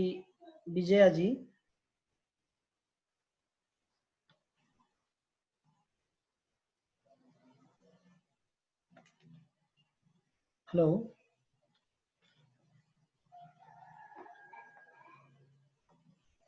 कसैको केही जिज्ञासाहरू छैन त्यसो भए है। सर हाम्रो यो मिटिङ आइडी पासवर्ड चेन्ज हुन्छ कि यही नै कन्स्टेन्ट हुन्छ? होइन चेन्ज हुन्छ, भोलि अर्कै क्रिएट गर्छौँ। अलिक प्रब्लम आएको छ आज, हामी सर्ट आउट गर्छौँ र सम्भवतः होइन के चाहिँ हो भने तपाईँ हामीले चाहिँ क्लिक गरेर चाहिँ भित्र जाने बानी भएको कारणले गर्दाखेरि हामीलाई अलिक गाह्रो भएको हो। र तपाईँले के गर्नुहुनेछ भने हाम्रोमा चाहिँ सधैँभरि के चाहिँ हुनेछ भने, किनकि हामीलाई चाहिँ त्यो इमेल एड्रेस भयो भने, किनकि कहिले कहिले चाहिँ अब हामीले चाहिँ के गरेका छौँ त भन्दाखेरि पहिले हामीसित इमेल एड्रेस आयो भने त्यसपछि चाहिँ उसले आफैले जेनेरेट गरेर चाहिँ तपाईँलाई प्रोभाइड गराउने भएकोले पहिले त्यो जुन हामीले लिङ्क सेयर गर्छौँ त्यसमा चाहिँ तपाईँले इनरोल गर्नुपर्ने हुन्छ, त्यसपछि मात्रै तपाईँले अर्को लिङ्क पाउनुहुन्छ, त्यसबाट चाहिँ भित्र आउने हो। यो इमेल एड्रेस हामीले आज पठायौँ नि एउटा फर्म फिलअप गरेर, त्यो मेल एड्रेसमा हामी जति पनि उठाउँ तिनीहरूलाई चाहिँ तपाईँहरूले त्यो के अरे आइडी पासवर्ड सर यसमा म अलिकति थोरै प्लस गरिदिउँ। हजुर यसमा हजुर मैले फिल गरेको त्यो कस्तो हुन्छ भने मैले बुझेको सिस्टम चाहिँ जब यो अहिले रजिस्टर सिस्टम भइसकेपछि अटोमेटिकली हजुरहरूको इमेलमा त्यहाँ एउटा इमेल आउँछ कि आइदर प्राइमरीमा आउँछ अथवा अपडेट भन्ने अप्सनमा चाहिँ त्यो कन्फर्मेसन मेल आइरहेको हुन्छ। त्यो ओपन गर्ने बित्तिकै त्यहाँ एउटा क्लिक हेयर टु जोइन भन्नेमा क्लिक गर्नुभयो भने तपाईँहरू सिधै इनरोल गर्न सक्नुहुन्छ, समस्या हुँदैन। यदि केही गरी समस्या भयो भने त्यहाँ तल मिटिङ आइडी र पासवर्ड चाहिँ अटोमेटिकली उनीहरूले त्यहाँ राखिदिएको हुन्छ, त्यहाँबाट पनि त्यो कपी गरेर सजिलोसँग क्लिक गर्न सकिन्छ, समस्या हुँदैन। खासमा यो चाहिँ लिगल्ली कुनै पनि अफिसियलहरूलाई चाहिँ रेकर्ड राख्नको लागि राम्रो खालको हो रजिस्ट्रेसन सिस्टम चाहिँ। Thank you. यस कसैको केही जिज्ञासा छ? किनकि हामी 2 मिनट 3 मिनट। नमस्कार। हजुर नमस्कार। म विजया दाहाल, म चाहिँ यता शिक्षण पेसातिर छु। हजुर शिक्षण पेसामा छु भन्दैछु। म गोठाटारबाट, काठमाडौँ गोठाटार। हजुर अब धेरै कुराहरू चाहिँ कस्तो भने यो सुसाइडको कुरा चाहिँ अहिले सुसाइड एकदमै बढ्यो, यो कोरोनाको भन्दा पनि सुसाइडको रेसियो चाहिँ बढिरहेछ भन्ने खालको एकदमै यो खालको हल्ला चाहिँ कस्तो भने मान्छेलाई अलिकति यो कुराले चाहिँ अलिकति दुःख पीडा जस्तो झन् थप्ने खालको त्यो किसिमको भइरहेछ। अब अहिले सुन्दाखेरि चाहिँ अघि मनु सरले पनि भन्नुभयो, अरूले पनि अब आफ्नो कुराहरू भन्नुभयो। अब यो चाहिँ कस्तो अब अहिले सुन्दाखेरि चाहिँ मलाई कस्तो लाग्यो भने सुसाइड जुन किसिममा अहिले बढिरहेको छ भनेर एउटा हल्ला चलिरहेको छ त्यो चाहिँ अलिकति होइन रहेछ होइन। त्यो नचाहिँदा हल्लाहरूले गर्दाखेरि पनि मान्छेलाई त्यस्तो हुने। अनि त्यसपछि एउटा सुसाइड भइरहेको केसहरू जस्तै भनौँ इन्डियामा अब अलिकति स्टारहरूलाई हुँदाखेरि त्यो कुराहरूले गर्दाखेरि पनि अलिकति सुसाइड बढेको भन्ने कुरा एउटा मलाई बुझ्न मन लागेको कुरा चाहिँ के भने मलाई आफूलाई लाग्दाखेरि चाहिँ मैले कसरी बुझेको थिएँ भने सुसाइड चाहिँ अलिकति डिप्रेसनमै गइसकेकोले भन्दा पनि एउटा क्विक आउने हुन्छ नि, फास्ट दिमागमा के कुराले डिप्रेस हुन्छ त्यो मान्छे टेन्सन हुन्छ अनि एउटा छोटो समयमा लिएको डिसिजन हो भन्ने खालको मेरो बुझाइमा चाहिँ है। अब यहाँ धेरै विज्ञहरू हुनुहुन्छ, उहाँहरूले उ गर्नुभयो, मलाई यो बुझ्न मन लागेको कुरा पनि हो। मैले बुझ्न खोजेको चाहिँ एउटा क्विक डिसिजन, अगाडिदेखिको उसलाई समस्या छैन तर एउटा त्यतिखेरै लिएको एउटा गलत डिसिजनले गर्दाखेरि सुसाइडमा पुग्छ भन्ने खालको मलाई बुझ्न मन लागेको कुरा, त्यो कुरा चाहिँ कतिसम्म त्यो कुराले चाहिँ कतिसम्म असर गर्ने कुरा हो मलाई आफूलाई लागेको होइन, मैले त्यो चाहिँ बुझ्न चाहेँ। त्यसपछि अर्को मलाई के लाग्दैछ भने यो कतिसम्म अब जस्तै यसको रेसियो चाहिँ पहिलाको सुसाइड केस, अगाडिका सुसाइड केस भन्दा अहिले यो लकडाउनको कारणले नै भएको बढेको सुसाइड केसहरू चाहिँ बढेको हो भन्ने हल्ला चाहिँ हो होइन, त्यसरी बढेको लकडाउनकै कारणले बढी भएको केस हो कि पहिलाकै जस्तो हुन्थ्यो त्यही नर्मल्ली नै त्यही हो भन्ने खालको कुरा, यी दुईटा कुराहरू चाहिँ मलाई बुझ्न मन लागेको कुरा हो। त्यो चाहिँ सबैले अरूले पनि बुझिदिनु भए राम्रो हुन्थ्यो भन्ने कुरा। Thank you very much ma'am. अब डिटेलमा बुझ्नको लागि चाहिँ तपाईँले हामीले भन्यौँ टिन सुसाइड प्रिभेन्सन कसरी गर्न सकिन्छ भनेर हामी 12 तारिककोमा चाहिँ प्रोग्राममा चाहिँ हामी त्यसैमा केन्द्रित भएर कुरा गर्दैछौँ। त्यो भएको कारणले गर्दाखेरि त्यो दिन पनि तपाईँले सकेसम्म टाइम म्यानेज गरेर 3 देखि 5 मा आइदिनुको लागि आग्रह गर्दछु। र जुन अहिले तपाईँको जुन क्विक जुन समस्या प्रश्नहरू छ के भने आत्महत्या अल अफ सडन हुने होइन है। आत्महत्या जतिले पनि गर्नुहुन्छ त्यो चाहिँ प्री प्लान हुन्छ। तपाईँले मैले यो काम गर्ने क्रममा चाहिँ एउटा मैले 10 वर्षदेखि चाहिँ आत्महत्याको प्रयास गरिरहेको केसहरू देखेका थियौँ भने कहिले कहिले चाहिँ लामो समयदेखि प्रयास गर्छ र रिएक्सन टाइम चाहिँ किनकि प्री प्लान हुने भएकोले रिएक्सन टाइम चाहिँ 10 सेकेन्डको हुने गर्दछ भन्छ। त्यो चाहिँ 10 सेकेन्ड भनेको के हो त भन्ने सन्दर्भमा तपाईँलाई जिज्ञासा लाग्न सक्छ। जसरी मानौँ कुनै व्यक्तिले चाहिँ भदौको 5 गते दिनको 2 बजे रुखमा झुन्डिएर आत्महत्या गर्छु भन्यो भने भदौको 5 गते दिनको 2 बजे उसले चाहिँ ट्राई गर्छ नै गर्छ। 2 बजे र 10 सेकेन्डको बिचमा त्यहाँनिर कुनै डिस्ट्र्याक्टर आयो भने उसले चाहिँ त्यति बेलाको लागि चाहिँ मर्ने प्लान क्यान्सल हुन्छ, यानि कि उसले अर्को प्लान गर्छ। त्यो भएको कारणले गर्दाखेरि 90% भन्दा बढी व्यक्तिहरूमा या 90% को हाराहारीमा कुनै न कुनै मानसिक समस्याको कारणले गर्दाखेरि आत्महत्या हुन्छ भन्छ। त्यो भएको कारणले गर्दाखेरि डिप्रेसनको मात्रै कारणले गर्दाखेरि चाहिँ 80% जति आत्महत्या हुने गर्दछ भन्ने तथ्याङ्कले भन्छ। त्यो भएको कारणले गर्दाखेरि मानसिक समस्याको चाहिँ डाइरेक्ट कनेक्टिभिटी छ आत्महत्यासित। कहिले कहिले केही युवाहरूमा या कहिले कहिले चाहिँ इम्पल्सिभ थटको कारणले गर्दाखेरि एसियन सोसाइटीमा चाहिँ इम्पल्सिभ थटको कारणले गर्दाखेरि पनि आत्महत्याको रिस्क बढेको छ भन्ने छ। र खास गरी चाहिँ यो टिन एजका केटाकेटीहरूमा जुन आत्महत्याको रिस्क हुने गर्छ कहिले कहिले चाहिँ त्यहाँ केही चान्स चाहिँ त्यस्तो हुन्छ भन्छ भने। दोस्रो जुन तपाईँले प्रश्न राख्नुभयो जुन चाहिँ पछिल्लो 5 वर्षमा नेपालमा चाहिँ करिब 28,000 भन्दा बढी व्यक्तिको मृत्यु भएको छ आत्महत्याले। र एभरेजमा पछिल्लो 5 वर्षको तथ्याङ्क हेर्ने हो भने एभरेजमा चाहिँ भनेको तपाईँको 5,000 प्लस आत्महत्या भएको छ। र प्रत्येक वर्ष 5 देखि 10% को हाराहारीमा चाहिँ आत्महत्या गर्नेहरूको संख्यात्मक वृद्धि भएको छ, यानि कि 300 देखि 400 जना जतिको चाहिँ अन एभरेजमा चाहिँ संख्यात्मक वृद्धि भएको देखिन्छ नेपालको पछिल्लो 5-7 वर्षको चाहिँ तथ्याङ्कलाई हेर्ने हो भने। र जुन अहिलेको यो लकडाउनको कारणले गर्दाखेरि जुन आत्महत्या धेरै भयो भन्ने भनिएको छ, यदि तपाईँले हेर्नुभयो भने गृह मन्त्रालयसित भएको तथ्याङ्कलाई आधार मान्ने हो भने गत वर्षको यो लकडाउनको पिरियडमा जति मृत्यु यो वर्ष भएको छ त्यो भन्दा गत वर्षको यो 4 महिनाको टाइम फ्रेममा चाहिँ जुन 2 यो वर्षको चाहिँ टोटल मृत्युको रेसियो चाहिँ 2.18 ले चाहिँ कम छ भन्ने देखाएको छ। त्यो भएको कारणले गर्दाखेरि किनकि अब मैले पछिल्लो मैले भने 2005-06 देखि नै मैले कन्टिन्युअस रूपमा चाहिँ यो फिल्डमा इन्भल्भ भएर मसित चाहिँ पछिल्लो 15 वर्षको चाहिँ आत्महत्याको डेटा जुन छ नेपालमा आत्महत्याको कारणले मृत्यु भएको जुन गृह मन्त्रालयले चाहिँ पब्लिस गरेको डेटाहरू छ मसित अलमोस्ट सबै छ। त्यो भएको कारणले गर्दाखेरि संख्यात्मक रूपमा चाहिँ धेरै वृद्धि भएको चाहिँ होइन, तर यो लकडाउन खुलिसकेपछि र जुन तरिकाको विषम परिस्थिति भएको छ त्यो विषम परिस्थितिको कारणले गर्दाखेरि चाहिँ आत्महत्याको जोखिम अबको 2-4 महिनापछि चाहिँ अमेरिका जस्तो देशहरूले चाहिँ के प्रोजेक्सन गरेको छ त भन्दाखेरि 50 देखि 60% चाहिँ आत्महत्याको रिस्क चाहिँ भनौँ आत्महत्याको जोखिम चाहिँ बढ्ने छ भन्ने प्रकारले भनेको हुँदाखेरि चाहिँ हाम्रोमा पनि संख्या बढ्यो भने चाहिँ त्यसलाई अचम्मको रूपमा चाहिँ मान्नु चाहिँ भएन। तर अहिलेको सन्दर्भमा चाहिँ मैले धेरै इन्टरभ्यूहरूमा पनि बोलेको छु, मैले धेरै पत्रपत्रिकाहरूमा पनि मैले एक्सपर्ट भ्यू बोल्दाखेरि चाहिँ भनेको छु कि संख्यात्मक रूपमा चाहिँ अहिले धेरै बढेको होइन। यस कन्सर्न जानु पर्दछ किनकि त्यो रिस्क छ।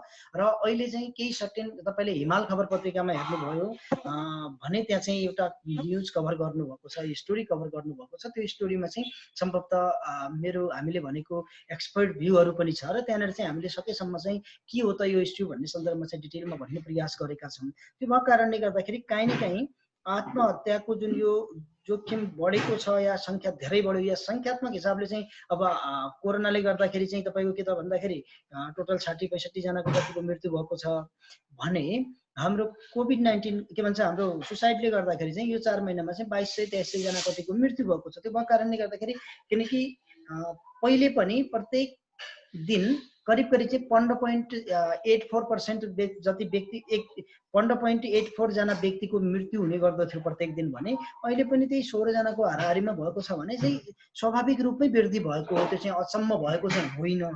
तर यो भन्दै गर्दाखेरि चाहिँ हामीले यसमा कन्सर्न हुनु हुँदैन, यसमा चाहिँ वर्क गर्नु हुँदैन भन्न खोजेको चाहिँ होइन। तर काहीँ न काहीँ चाहिँ जुन तरिकाले चाहिँ भनिँदैछ त्यो तरिकाले त्यति धेरै चाहिँ भयावह अवस्था अहिले नै भइसकेको चाहिँ होइन। तर यो खुलिसकेपछि चाहिँ त्यसपछिको सर्टेन समयपछि चाहिँ इन्क्रिज हुनसक्छ किनकि अहिले इकोनोमिक स्ट्रेस बढेको छ अनि त्यसै गरेर चाहिँ जबहरू गएको छ अनि धेरै पेसा व्यवसायमा काम गर्ने साथीहरूको चाहिँ जब गएको अवस्था छ, बिजनेसहरू चौपट भएको अवस्था छ। यो सम्पूर्ण कुराले गर्दाखेरि चाहिँ काहीँ न काहीँ चाहिँ तनाव त बढेको छ नि त। त्यो भएको कारणले गर्दाखेरि आत्महत्याको रिस्क चाहिँ बढ्ने चान्स चाहिँ डेफिनेटली छ। तर अहिलेसम्म चाहिँ अन एभरेजमै भएको अवस्था चाहिँ हो भन्ने तरिकाले चाहिँ भनिएको भनेर बुझ्दा हुन्छ। र अब डिटेलमा अरू के हो, के कारणले हुन्छ, कसरी रोक्न सकिन्छ भन्ने कुरा चाहिँ म पर्सनली सबै साथीहरूलाई चाहिँ के भने यदि समय मिलेछ भने 12 तारिकको चाहिँ तपाईँको प्रोग्राम चाहिँ सकेसम्म चाहिँ मिस नगर्नु होला किनकि त्यो दिन चाहिँ युवाको मानसिक स्वास्थ्य युवाको आत्महत्या रोकथाममा चाहिँ हाम्रो भूमिका के हुनसक्छ भन्ने सन्दर्भमा चाहिँ हामीले डिटेलमा कुरा गर्दैछौँ। त्यसमा चाहिँ साइकाट्रिस्ट पनि बोलाउँदैछौँ हामी र साइकोलोजिस्टहरूको चाहिँ प्यानल डिस्कसन हुन्छ र त्यसपछि तपाईँको चाहिँ Q&A सेसन मार्फत चाहिँ हामी त्यसलाई एड्रेस गर्ने प्रयास गर्नेछौँ भन्दै अब करिब करिब हामी अन्ततिर आइसकेका छौँ। तपाईँ सबैले चाहिँ जुन समय दिएर चाहिँ हामीलाई सुन्नको लागि चाहिँ जुन टाइम दिनुभएको छ त्यसको लागि धेरै धेरै धन्यवाद। कसैको क्विक के भन्नु छ भने अबको 1 मिनेटमा चाहिँ भन्न सक्नुहुन्छ। हजुर सर नमस्ते, म मुकेश मेहता इनरबस सुनसरीबाट। हाल चाहिँ म बीपीएस सेकेन्ड इयर अध्ययनरत चाहिँ इन्स्टिट्युट अफ मेडिसिन जहाँ सेन्ट्रल डिपार्टमेन्ट पब्लिक हेल्थ भर्खर चाहिँ इस्टाब्लिस भएको छ, अध्ययनरत स्टुडेन्ट हो।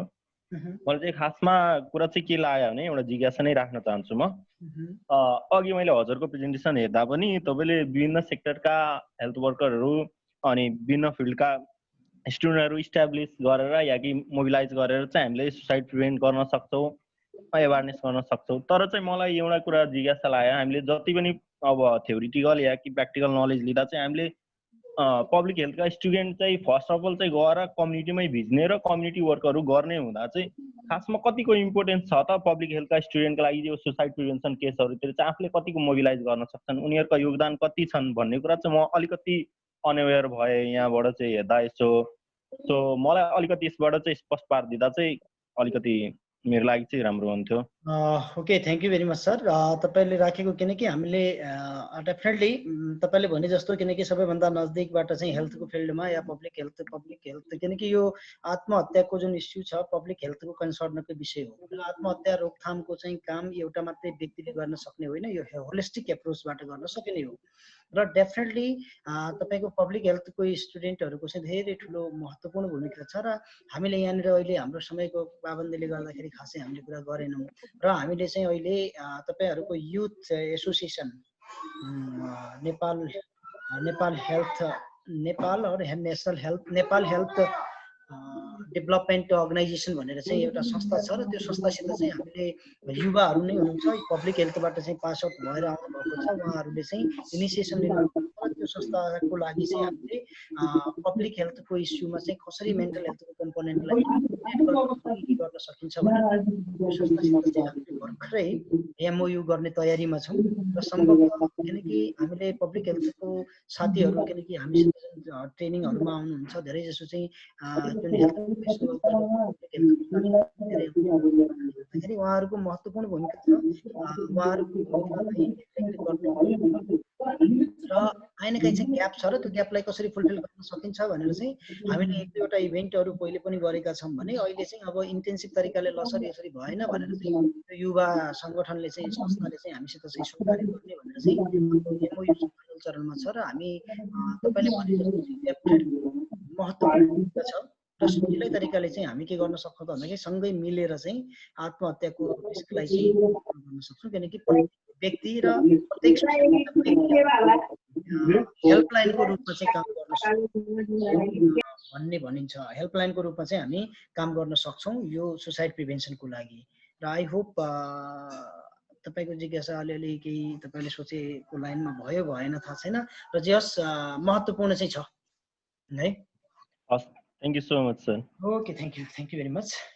ओके, अब हामी अन्ततिर आइसकेका छौँ। अब त्यसो हो भने हामी छुट्यौँ होला, के भन्नुहुन्छ? मेरो 4 बजेदेखि अर्को मिटिङ छ है 4 बजेदेखि मिटिङ छ, 4 बजिसक्यो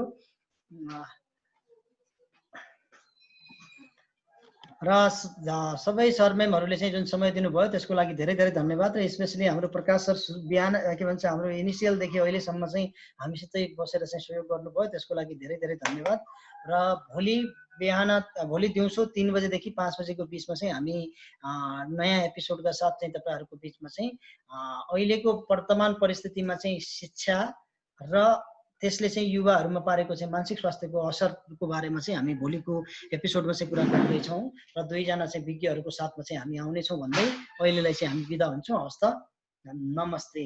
thank you for your active interaction or participation. Thank you very much.